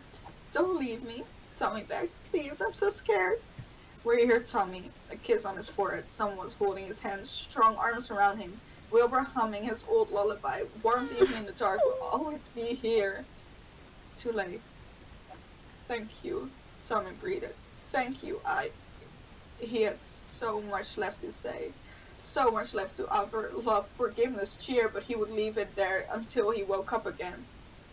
Tommy's eyes drifted shut. His mother's laughter had never sounded clearer. Somewhere in the distance, the green god began to smile.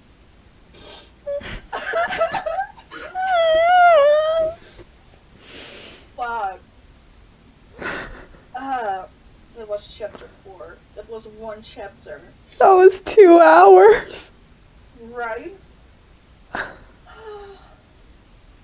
fuck's that? Oh, I'm crying. Me too.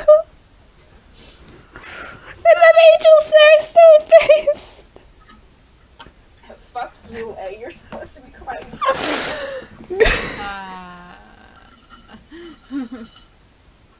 Wah. Did you feel anything at all, Angel? Oh, I felt a little bit. That's about it, though. God. Tommy fucking dies. Oh, okay. Fucking dream dies. Okay, that was a big impact, and I thought it was Philza. Oh shit, now I fucking, you spoiled something. Regan by Saturday, you forgot that, okay? What? Yeah, okay, good. Oh my god. It's fucking 4:30 a.m. for me. How much is chapter 5? Oh, it doesn't look that much, actually. Oh no, it does. Never mind.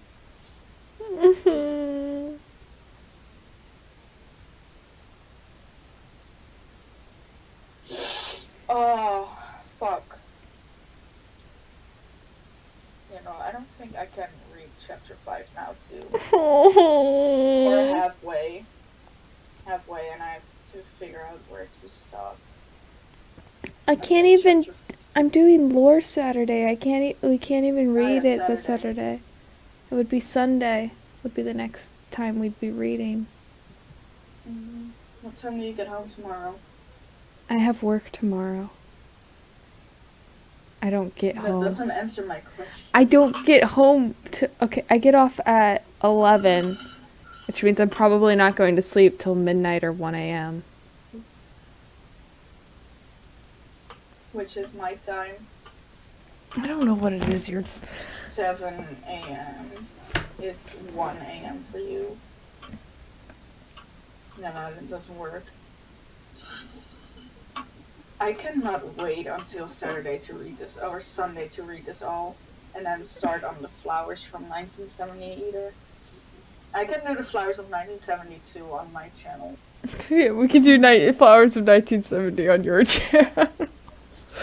Then I'll be streaming flowers from 1970 Saturday after your lore stream. Now you can join me afterwards, or before that. It would be before, because me and Lily were planning on my normal streaming time, which I don't have time after my normal streaming time. That works. Like, that's 12 for you? Yeah, it's noon is when my stream starts normally. Which is 9 for me. So we can When are you finished? What time are you streaming Sunday? Do you have work Sunday? I do have work Sunday, but Sunday's also iffy because my friend, we're testing. I need to confirm time with her, but we were gonna test out senior picture hairstyles on Sunday, Okay. so I might not even. Then I can just do flowers with A again. But I'm supposed to hear it. But I'm supposed to hear it this time. I know. Stupid schedule. Stupid work. I really want to read flowers though.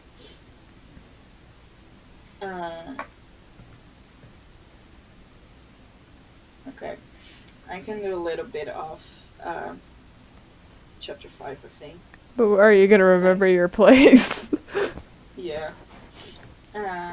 I'll just stop at like there are always lines here to like stop one part, so I'm just gonna stop at a certain line.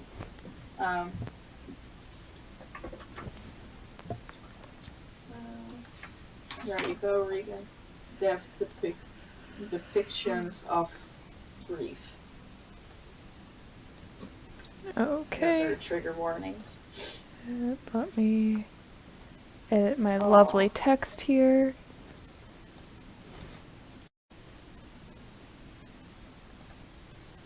There we go. Okay. He first held Tommy in, chapter 5, pushing a spear into your side again, and again. He first held Tommy in a sunlit room. He had come earlier than expected. Was such a small thing, so much smaller than his brother had been. The midwives had told them there was a chance they could lose him within the hour, and his wife had cradled the newborn against her chest, sobbing against his pale skin. "My baby," she cried. "My little fighter. Be brave, Tommy, be strong." But Tommy was so still in his mother's arms. Phyllis had stood at her bedside, watching her coo and cry at a baby that did not stir. He had lived a million lives, and all its miseries combined could not compare to the pain of being a mourner at his son's birthbed. And as the minutes churned on, heedless of the growing abyss inside his chest, he found that he could not even cry. It was a sadness too big for tears, a grief too infinite to measure. And when his wife had offered the baby to him, to give him a chance at saying goodbye, despite her own despair, Phyllis had did something that he would never forgive himself for. He hesitated. He looked at the silent bundle in her arms, dead before he could even live, and felt the fracture in his heart grow. This was the fate of humanity, eventually. It did not matter if Tommy lived to the next year, the next decade, or the next breath, he would still one day die, bitter and numb and hateful to the world. Phyllis wondered if it were better that Tommy died now, before Phil could grow to love him more. People mourned the beauty of a wilting rose, but an unbloomed bud would give a quieter heartache. But Tommy wasn't a flower. He was Tommy. He was Phil's son, and he loved him. Now as much as he could love him later, though later he might never come. But his arms were made of stone. They would not rise as much as he willed them to. If he held Tommy now, he knew he would never let go. He would follow his baby to his grave. And then there he was, sneaking past the guards and the midwives, passing under grieving God's notice. He climbed up into the bed, smiling at his mother, apparently oblivious or immune, as often starry-eyed children were, to the anguish that coated the very air of the room. "Is this my brother?" Wilbur asked, leaning over the baby in his mother's arms. "May I hold him?" A lump formed in Phil's throat. He turned away before Wilbur could catch a sight of his face, and when he turned back around, Wilbur had Tommy in a gentle crook of his arm. The sunlight slanted over them, and Phil wanted to remember them like that forever. His two beautiful sons, immortalized in gold. Wilbur's earth-brown curls hid his expression as he bent over the baby, murmuring something Phil almost didn't catch. And then the baby began to cry. Wilbur pulled back, astonished, his face drawn in awe. "What is it?" he asked frantically. "Did I do something wrong?" "No," Phil sobbed, falling to his knees before the three of them. His lovely laughing wife, his kind bewildered Wilbur, and his loud shrieking Tommy. You did everything right, my boy. You're perfect. Now Wilbur held his brother, a baby no longer, but still so small, to his chest as they walked through the quiet empty camp. Wilbur spoke the words he'd first spoke to his brother all these years before, over and over, like an enchantment or a prayer to bring him back to life once more. I will love you forever. I will love you forever. I will love you forever. But this time Tommy did not wake up, and Philsa was still made of stone. He walked the ruins alone. Night had fallen, but the moon and stars were hidden by heavy clouds, cloaking the earth in darkness. The sky itself was in mourning. Tubbo moved through the gloom, the torch in his hand creating shadows that seemed to reach out towards him like helpless ghosts. He stepped mindlessly over the rubble, his feet meeting dirt and stone, and sometimes the flesh of a fallen comrade or an enemy. But did that matter anymore? That had not been as lucky as him. His ears were still ringing from the explosion, and his bones felt like a house of cards, one whisper away from collapsing. But he was alive. He was alive, when all the others were not. When the dust had settled and the survivors had come crawling out of the wreckage Tubbo had counted, they had been warned, of course. They had heard the king's signal and ran as fast as they could, but not all of them were fast enough. The royal army had left the capital city with 20,000 soldiers. In the end, only 800 remained. Not all of them had been lost to the explosion.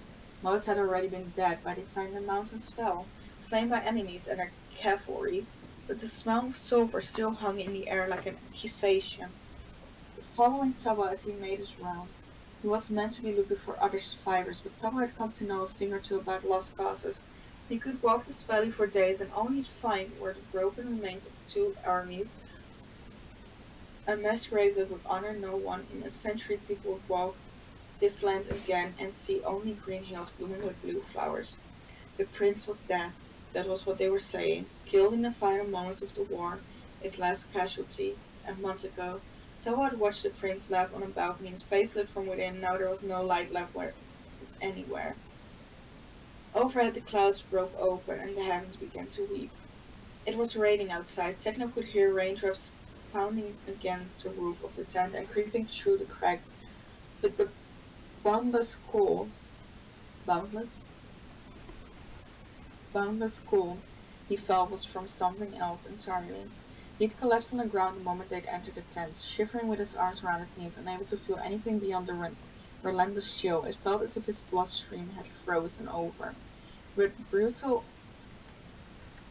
icicles stabbing into him from the inside out.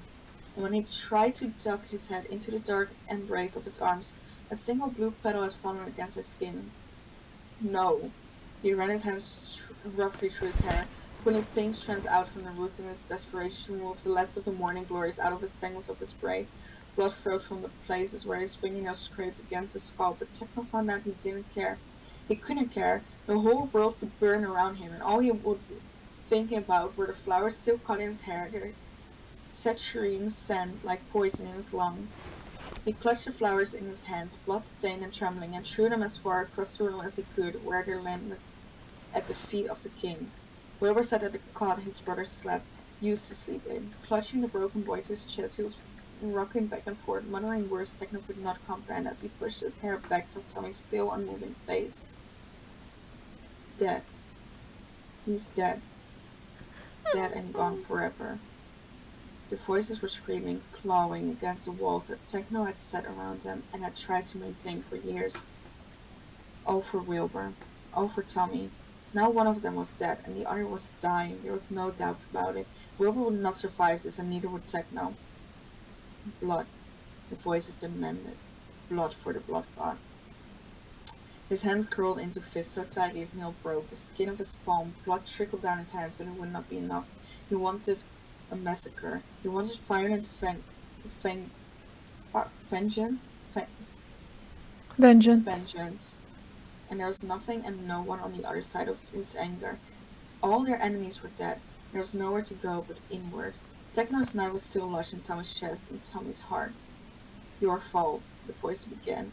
Blood follows you everywhere you go. Did you think you could outrun it? He thought he had. By God, For once in his damned life, he thought he'd finally found somewhere safe, somewhere no one knew his bloody past or cared to, somewhere with a clear sky and a warm garden where he could pretend to be something he could never be, mortal.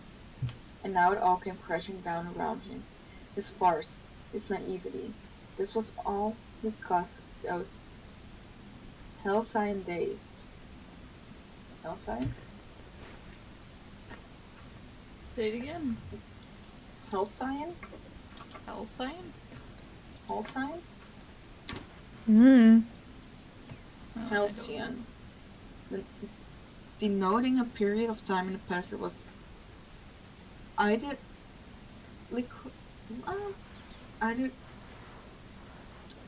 Yeah.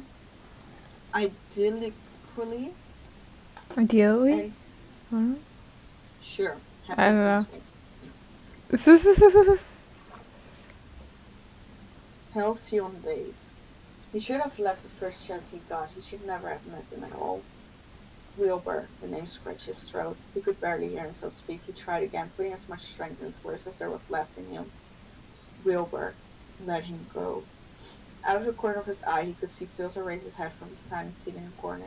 He had not said a word since his arrival, not even as they marched back to the tent with Tommy's dead body between them. For once, Techno was glad for his silence. If he heard Philza's voice right now, he might just put a stride in through the man's chest. Techno struggled to his feet when it was clear Wilbur was not listening to him. His legs threatened to collapse on his own weight, and he caught himself on the edge of the planning table where carved wooden soldiers still stood at the attention for a war that was already over. It's all over. We need to fix him up, Wilbur. Techno said, his words coming out ragged. He staggered toward Wilbur, hand outstretched. Wilbur's head snapped up at the sudden motion, his eyes wide and furious. Get away from us, he growled, pressing Tommy closer against himself. The movement made Tommy's head roll to the side, allowing Techno to truly see his face in the candlelight for the first time. Techno's breath hitched in his throat. Tommy looked so peaceful, as if he was simply sleeping, as if any moment now his eyes would flutter open and he'd grin up at both of them, easily diffusing the tension as only Tommy could. Wake up, Techno begged. Prayed, wished, please wake up. But he never would again. You can't hold him forever, Techno spat. For God's sake, Wilbur, there's still a dagger in his chest. Wilbur looked down at the steel bundle in his arms, noticing the state of his brother for the first time. Absently, mechanically, he reached out to wipe a streak of dirt from Tommy's cheek. His expression grew incensed as the stubborn soil clung ferociously to his brother's skin, and Techno feared he might just wipe Tommy's flesh down to the bone. Are you trying to peel him? Techno demanded angrily. Wilbur looked up at him with a look of unbridled wrath, but did not reply. With a scoff, Techno took a straight piece of cloth hanging off the table and marched to the tent flaps. He drew them open and leaned into the rain, catching cold raindrops with the cloth until it was damp. Cold water slipped down his wrist, but it was a distant feeling felt by another man in another time. When he turned back to them, Will was still clinging to Tommy like a lifeline. Let him go, Techno ordered. Wilbur shook his head silently, his shoulders trembling. I can't, Wilbur. I said I can't! Techno stomped towards him until he was standing over Wilbur. Of course you can, it's easy, just open your damn arms and put him on the bed. Wilbur glared. It would be easy for you, wouldn't it? Techno narrowed his eyes at him. What's that supposed to mean? Cold. Everything was cold in his lungs, cold in his heart, cold in the very depths of his soul. If he still had one. Cold from the rain, cold from Tommy's skin, cold from Wilbur's damning eyes. Thunder cracking in the distance, it was going to be a long night.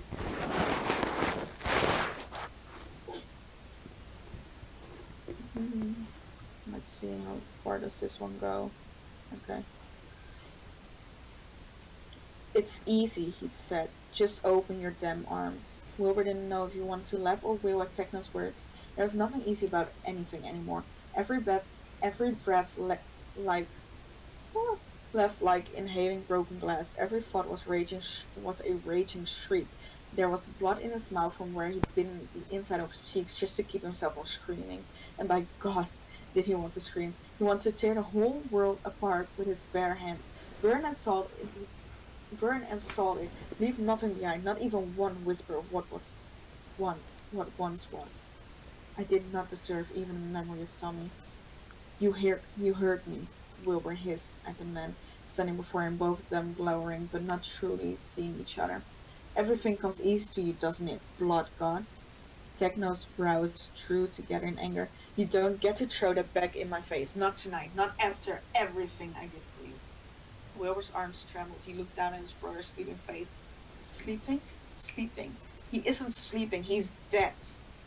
Dead. With a rattling breath, Wilbur traced the curve of Tommy's cheek, stopping where it used to dimple when he smiled, and then Wilbur looked down at where a knife still jutted out of his chest like a violent reminder. Fresh tears stung his eyes, and he tried desperately to blink them away before they could fall. And still a rebel tear found its way down his face, carving his dirty cheek in half. Death.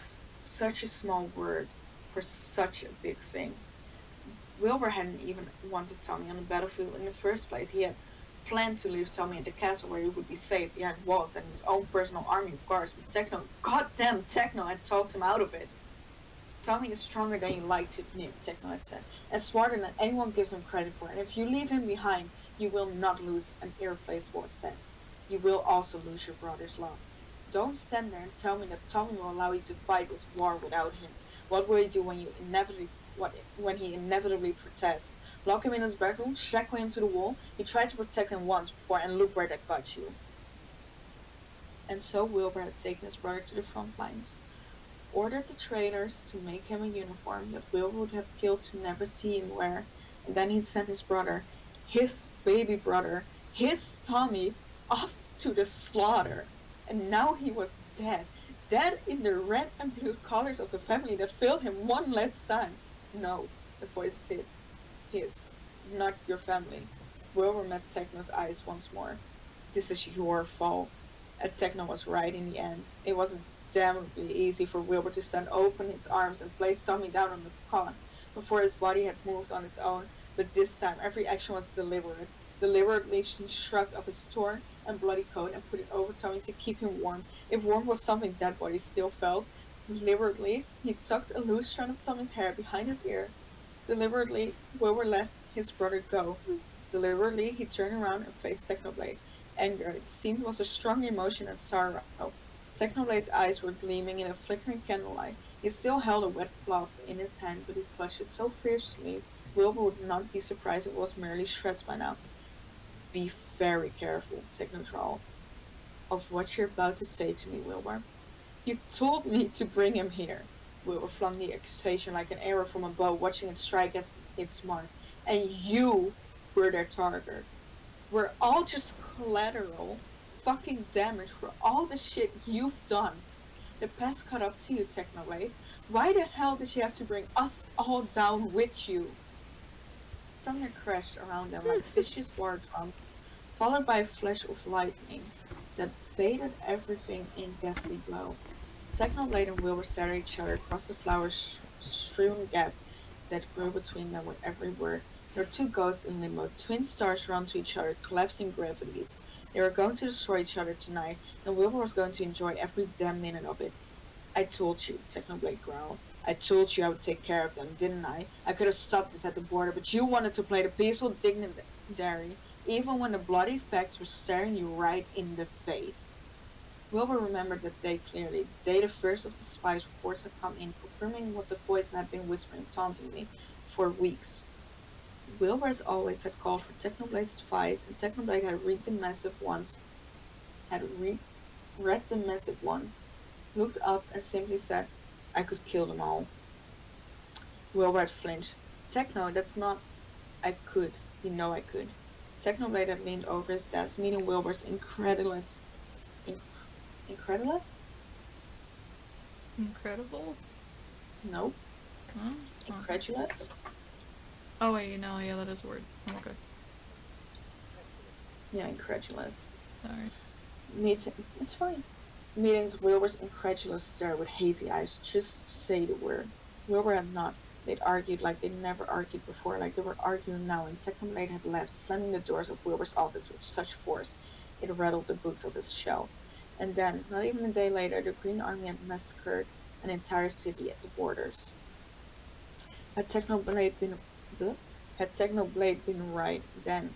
Was Technoblade right now? Wilbur found it didn't matter. He didn't care. All he wanted was to rip and tear. His fury would not discriminate. Ah, Technoblade. Wilbur shook his head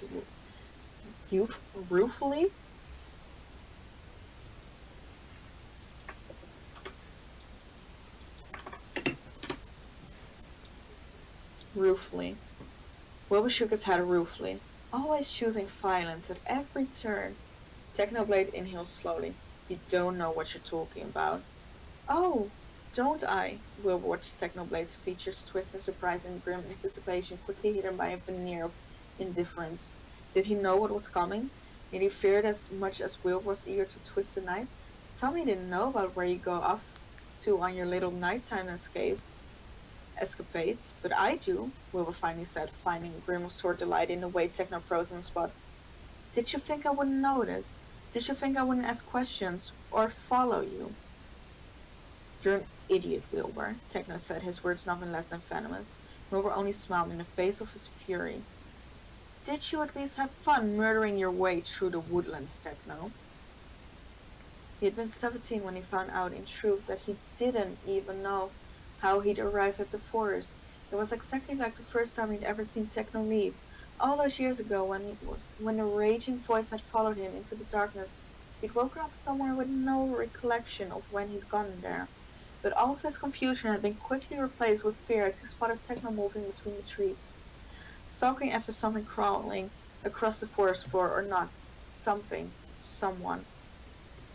Wilbur had pressed himself against the trunk of a tree, his hands clamped over his mouth, barely able to breathe, as Techno's prey begged for his life, and then he heard the distant sound of a sword being freed from its scabbard.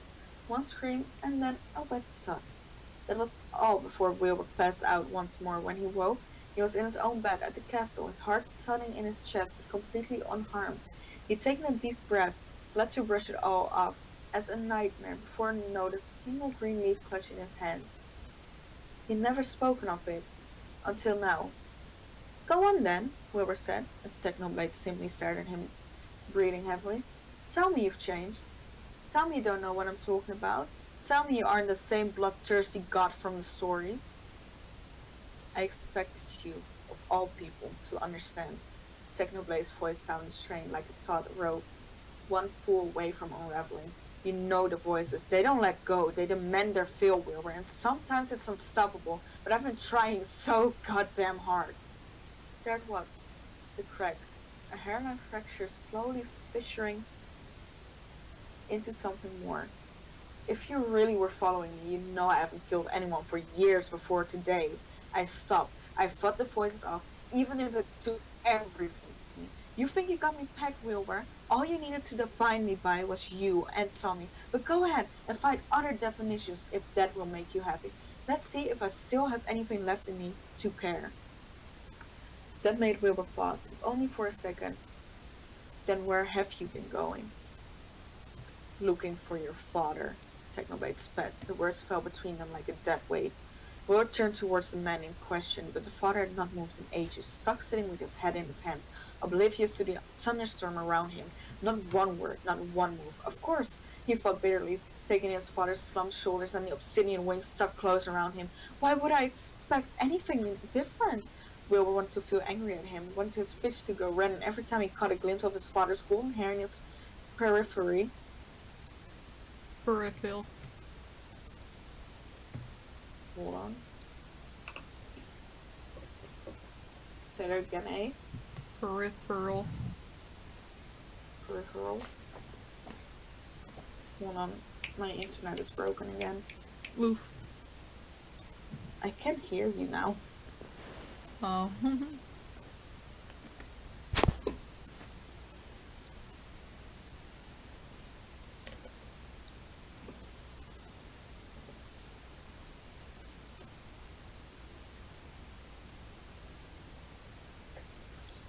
trying to fix it. Hold on.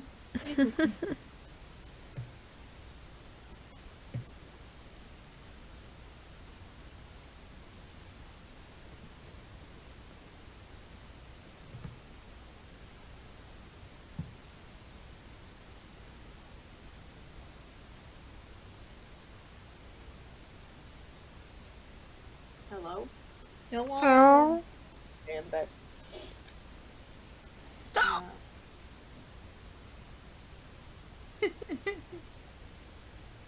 Um, Peripheral. Peripheral. periphery. Peripheral. No. Peripheral view. Periphery. Yeah, Periphery? yeah. Peripheral. Like, it's the view from the corner of your eyes, right? Yeah, peripheral. But here it says periphery. Weird. Right. But he only had his pity. Wilbur had not seen his father in years, but looking up at him now, he didn't see the cold, distant king of the past.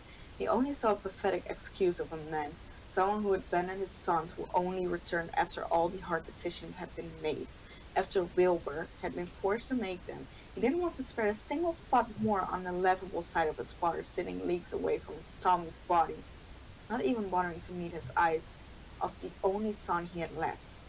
That's right, Techno said roughly, catching Wilbur's attention once more. The blood got soup with his fists clenched at his sides, trembling with fury. Wilbur had never seen his eyes so hateful, not even when he was carving his way through the battlefield. Wilbur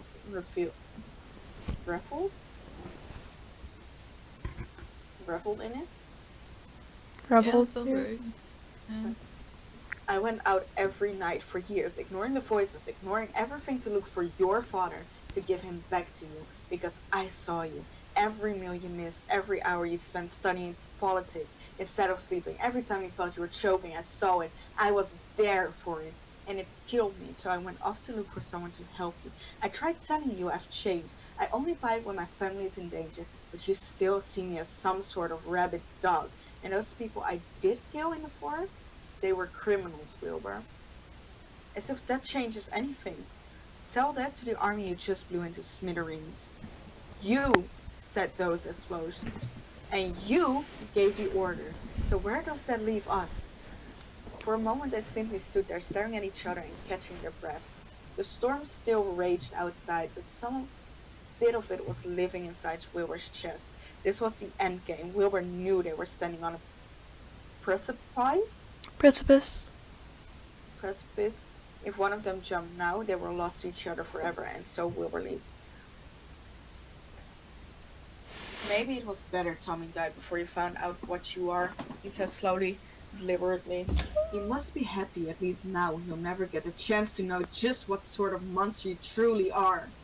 Technoblade moved in a flash. Wilbur had anticipated it, but still couldn't help a gasp of surprise as Techno burrowed into him, sending both of them sprawled onto the ground. Wilbur's head cracked against the packed earth, but the sting was a welcome one. Technoblade kneeled over him, his fist curled around the collar of Wilbur's shirt. Wilbur could feel Technoblade's anger radiating from him, like heat from a raging forest fire. But when he looked into his old tutor's eyes, he could only see his own wretched smile reflected back at him. Technoblade pulled one fist back, his entire body trembling. Go ahead, Wilbur said. Prove me right. There was a split second where Wilbur thought Technoblade would simply leave, like Wilbur had always known he would eventually, and then his fist collided with Wilbur's face. There was a sickening crunch and a lancing pain, and Wilbur knew where the amount of warm blood that dripped down his side of his face that Technoblade had broken his nose. Wilbur leaned back, looking up at Technoblade with wide eyes. Technoblade stared back at him with equal shock, the anger briefly ebbing from his face revealed genuinely. Technoblade began, but Wilbur cut him off with a derisive snort. That's all you got, plot god? He said promptly, kicked Technoblade off of him. Technoblade went flying, crashed against a cot right behind him. Wilbur's breath caught as he watched the cot tremble and then collapse. No! Technoblade reached his arm out, but he wasn't fast enough. Tommy's limp body fell to the floor with a hollow thud. For a moment all was quiet. There was only a distant rumble of thunder so far away now, as Technoblade and Wilbur simply stared at Tommy's body lying on the dirt before them, like abandoned refuse. Like a toy, once loved, now broken, discarded by a careless toddler's flickles hand. He hated himself for it, but his first instinct was to search the room for his father. He met his father's eyes as the old king slowly rose from his seat, his mouth a thin line of disapproval, always disapproval. The voice is his, even now, especially now.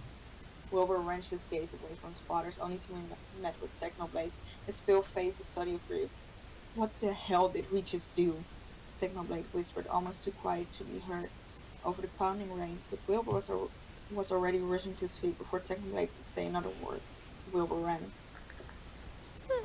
Okay. Oh.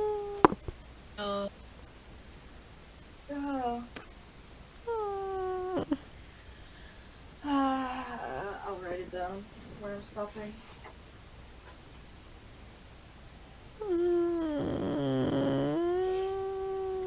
God. I want more. And we'll finish it someday. Okay.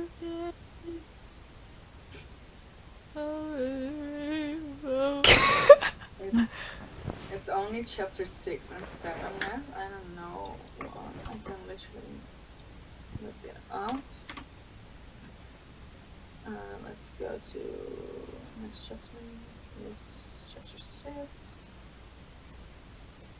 And chapter 6 is a long one. Then chapter 7.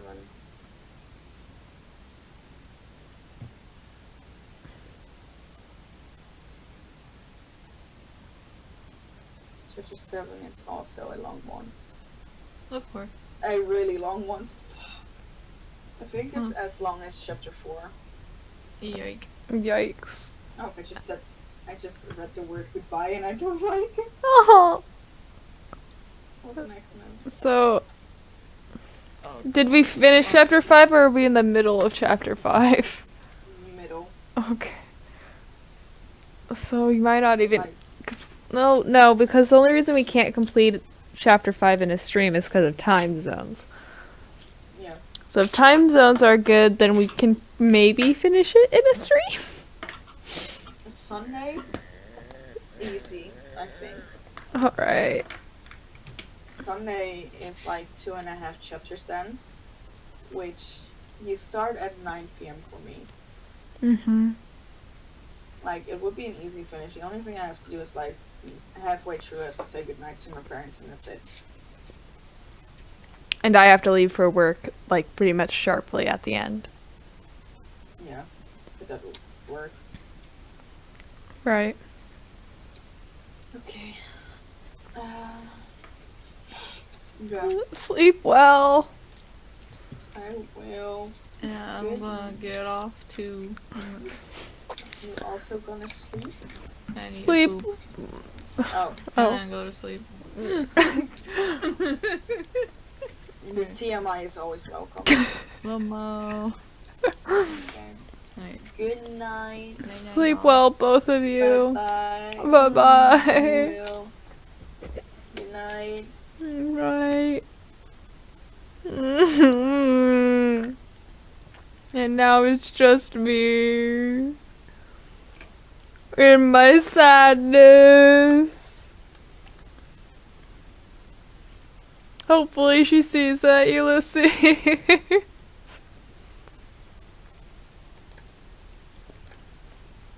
Oh. Man. Oh, that was... Oh, I want more.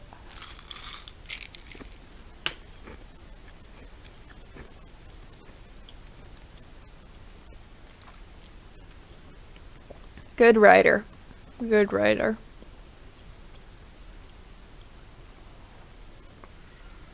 That's all I can say to that. Please tell me they're drowned. If not, I'm gonna be sad. I'm gonna be sad. Cool.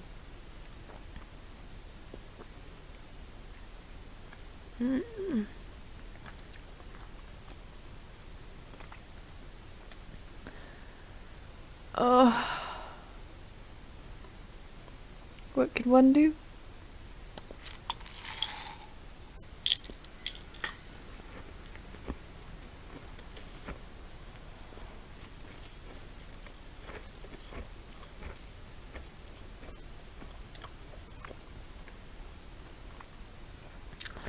That's fair.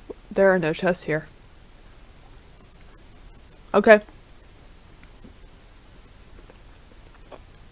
There's no potatoes here. Stuff has happened.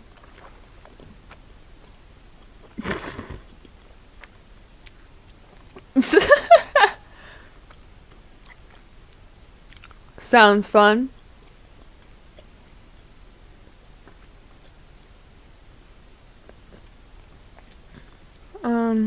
Yeah.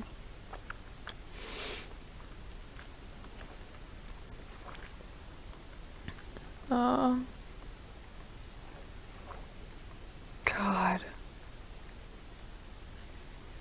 Just me now.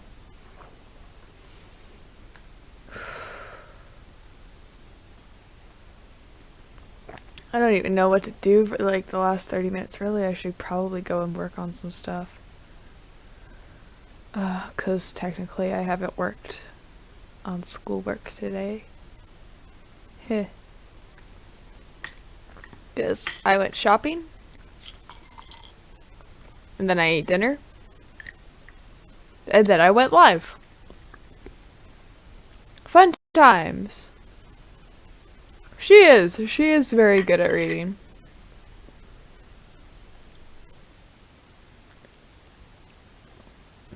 She has a nice pace. Which makes it nice to listen to her.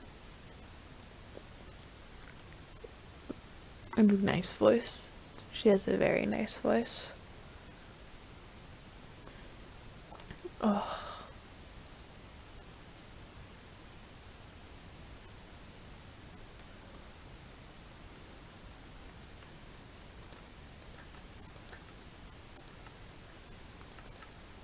There we go.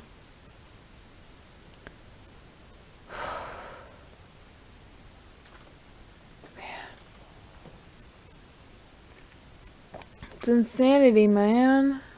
It's so fucking good. Ugh.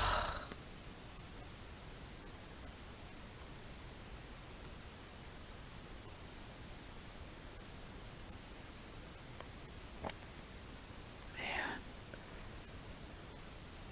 Ugh.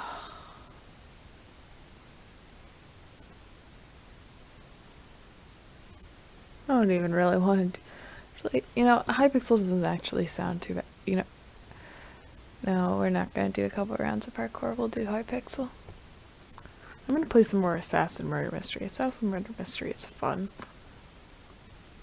I find it fun, at least.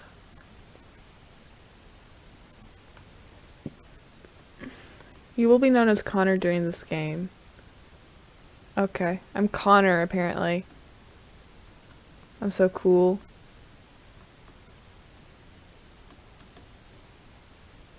Huh.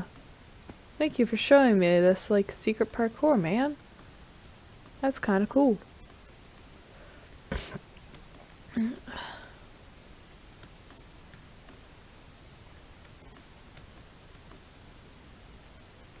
Over to the bushes. Then onto the train. Hey! Thanks for showing me. Oh. Oh. This is cool. Where are you taking me? Holy shit. This is cool. Yeah, I know you can do parkour in Hypixel. I'm just not that type of person. I don't do the housing map parkour. Orange shirt.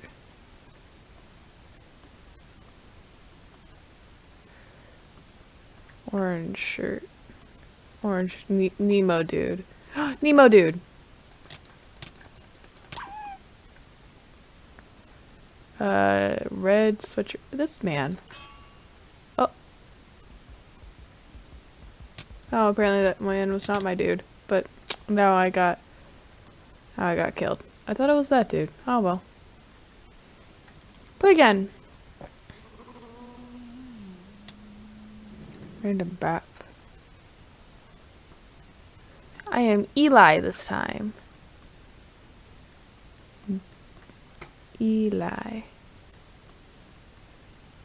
I'm on fire. Whee!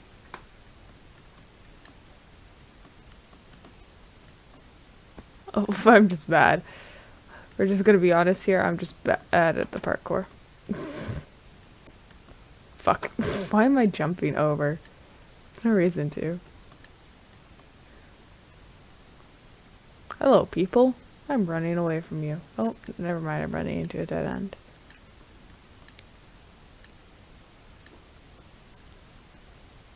What the hell?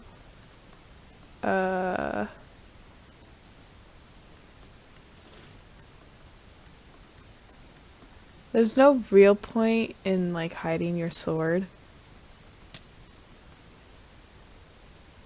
Yeah, ew.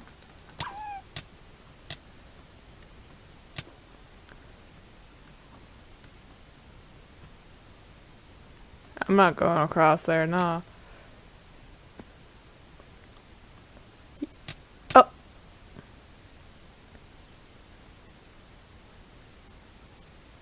Interesting. So you can kill your assassin? Fascinating.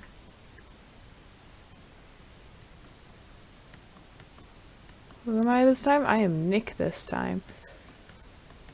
Oh, there I go.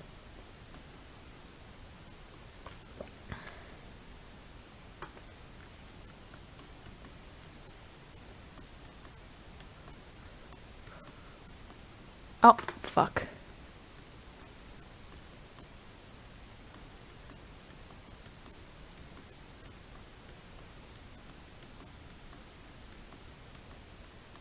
And in I go. I want to go all the way down. Down I go.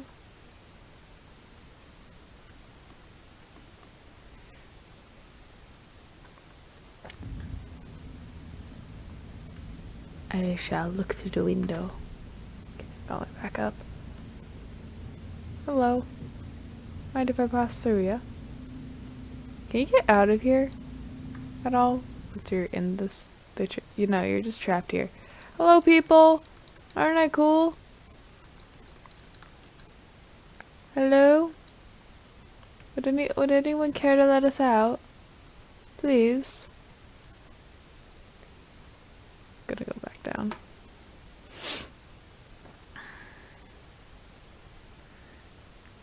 Never. Yeah, just trapped. I'm Nemo guy this time. I want to look under the track. Isn't it cool? Tanya. AA. It's Aaron! Oh my gosh! Who am I again? Nick.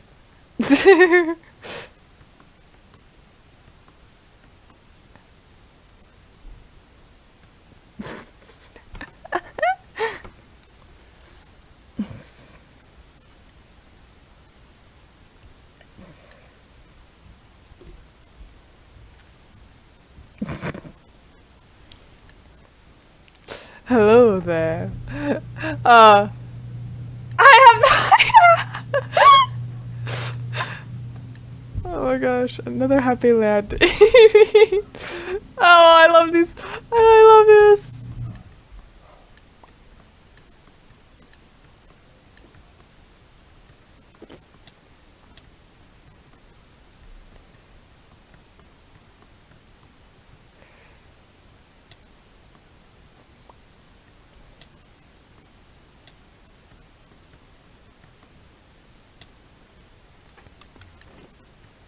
Oh, hello. You are my target.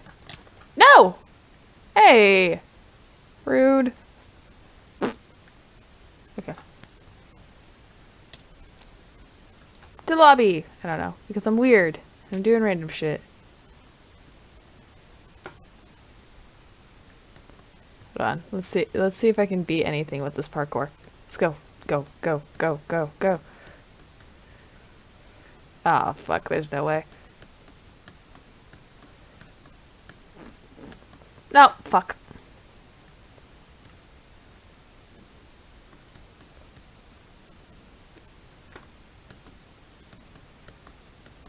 I've already caught myself on way too many blocks for this. I just keep getting caught on the stupid blocks. Fuck.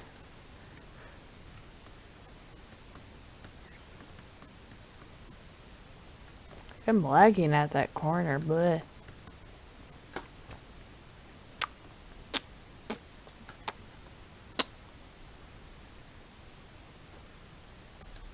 What the heck is this? Oh. No, I don't want to play this. I'm good.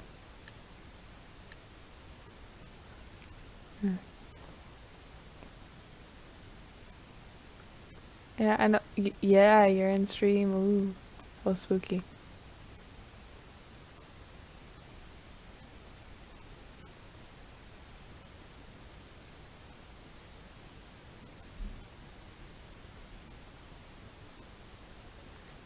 I don't know. Try this. Hypixel says. I don't know. Doing randomness.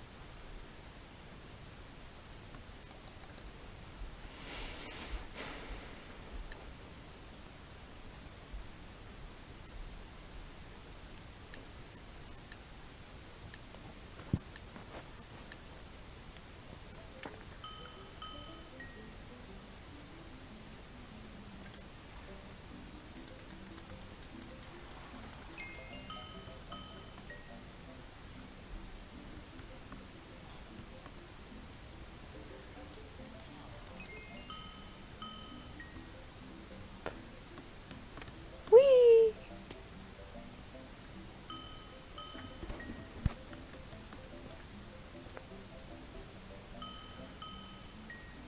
Whoa.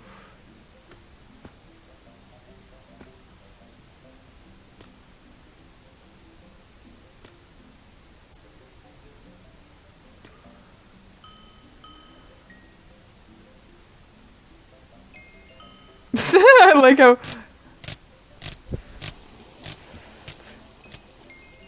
Okay. I am so fucking. I give up.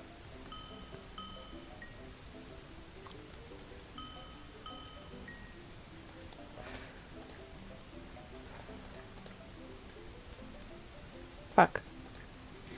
Oh no.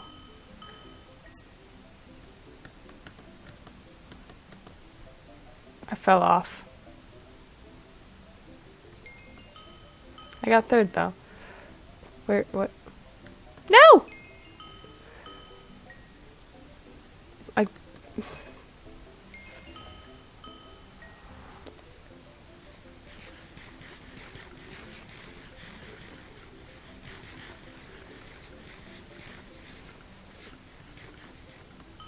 Okay.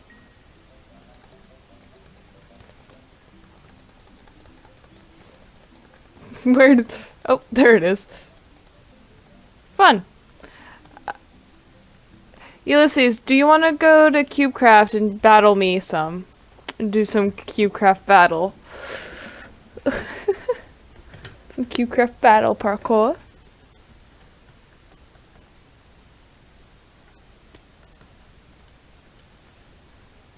When you join, I'll know. Come, battle me, Ulysses.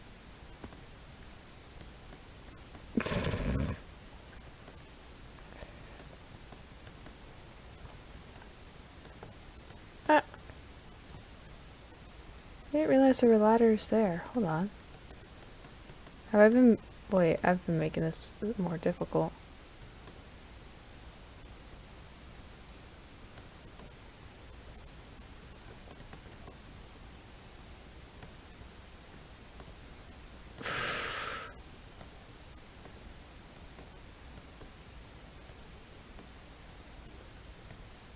Yeah.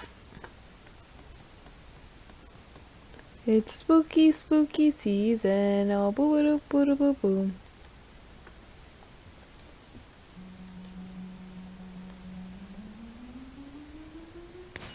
Wow. So cool. I know. There we go. Halloween cubit.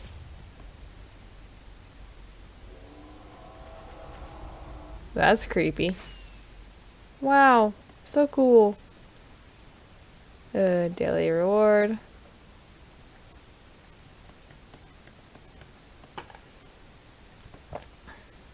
Woo.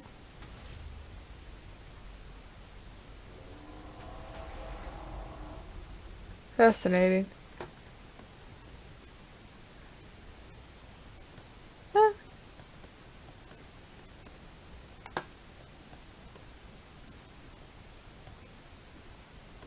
There we go. Oh. Nee. Fuck. That was god awful. You can jump from there to there, yep.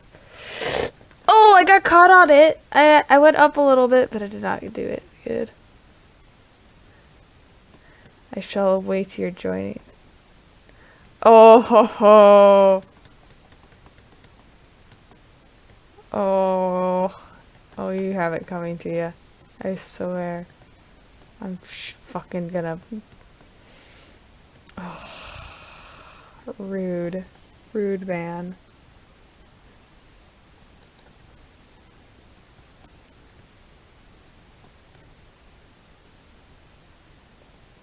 Slime go bounce.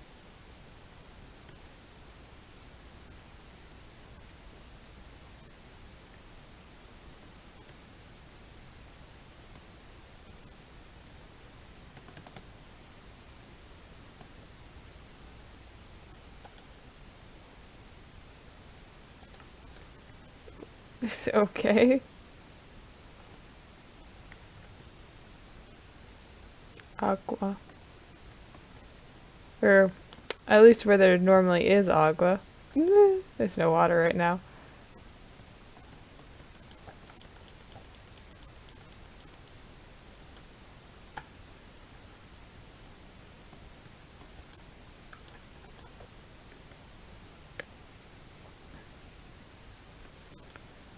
Relic hunting.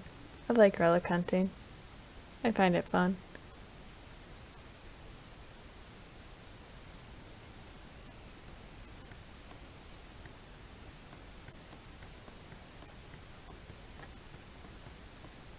Spiderwebs made out of spiderwebs. Clever. And cool.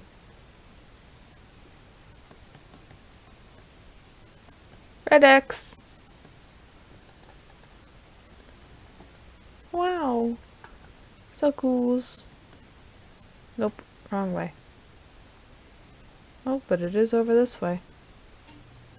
I wait for you, Ulysses. I wait for my friend to join.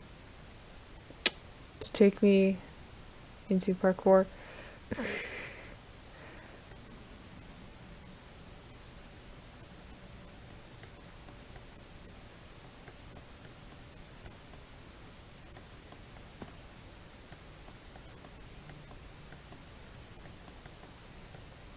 Where's the X? Oh, so close. Oh, no, I'm not. Back over this way. Nope. Some more in. Yeah, there it is. There you go. Well, it's most certainly this way. How quickly yellow came.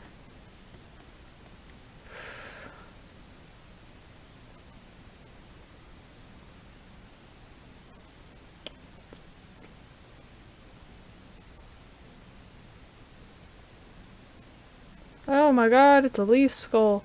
Ah.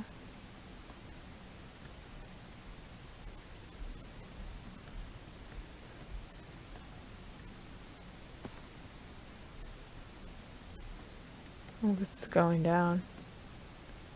There you are. There you are.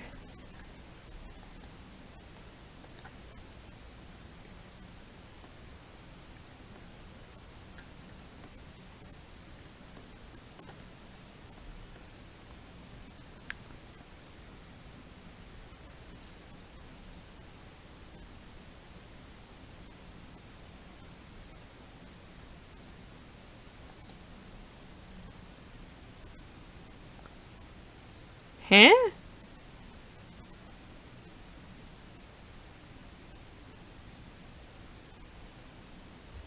I'm confused.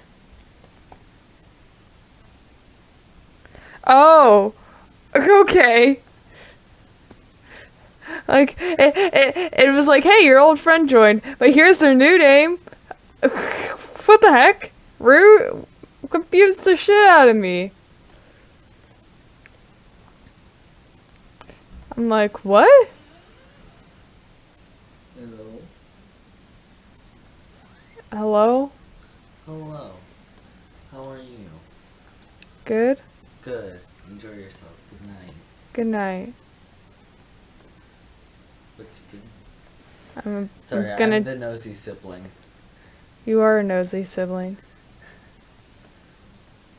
What server? CubeCraft. Hmm. Come I didn't Come know. come to competitive parkour with me. Wait, I can me. join you guys. No. No? Okay. I won't then. ULSIs. ULSIs. Go click on competitive parkour. Do it, Ulysses. Please, just do it. Is it not letting? Wait. Hold on.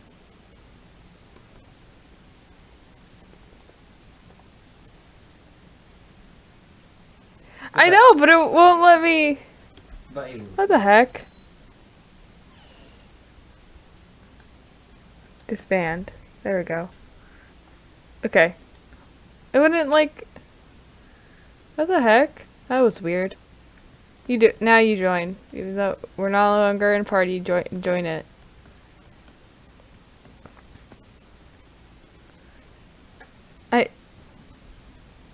It don't like me. Okay, you've now invited me to party. Okay.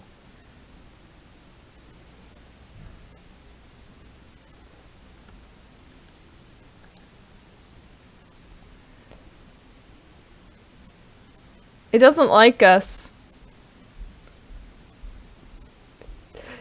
Just delete. It's fine. Just we both click on the Q thing. And there we go.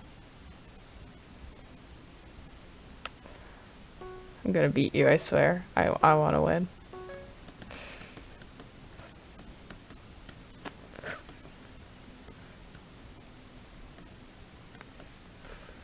Fuck.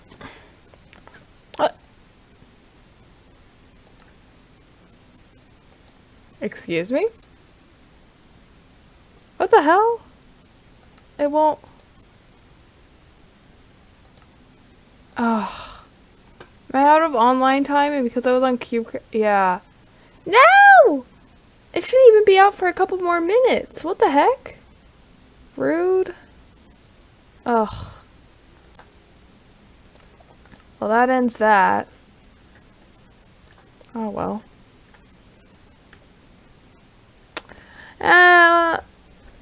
I guess we'll see you Saturday for lore. I guess. Rude. Who can we raid? Hannah's live. Doing some bed wars. Rude. Alright. Bye-bye.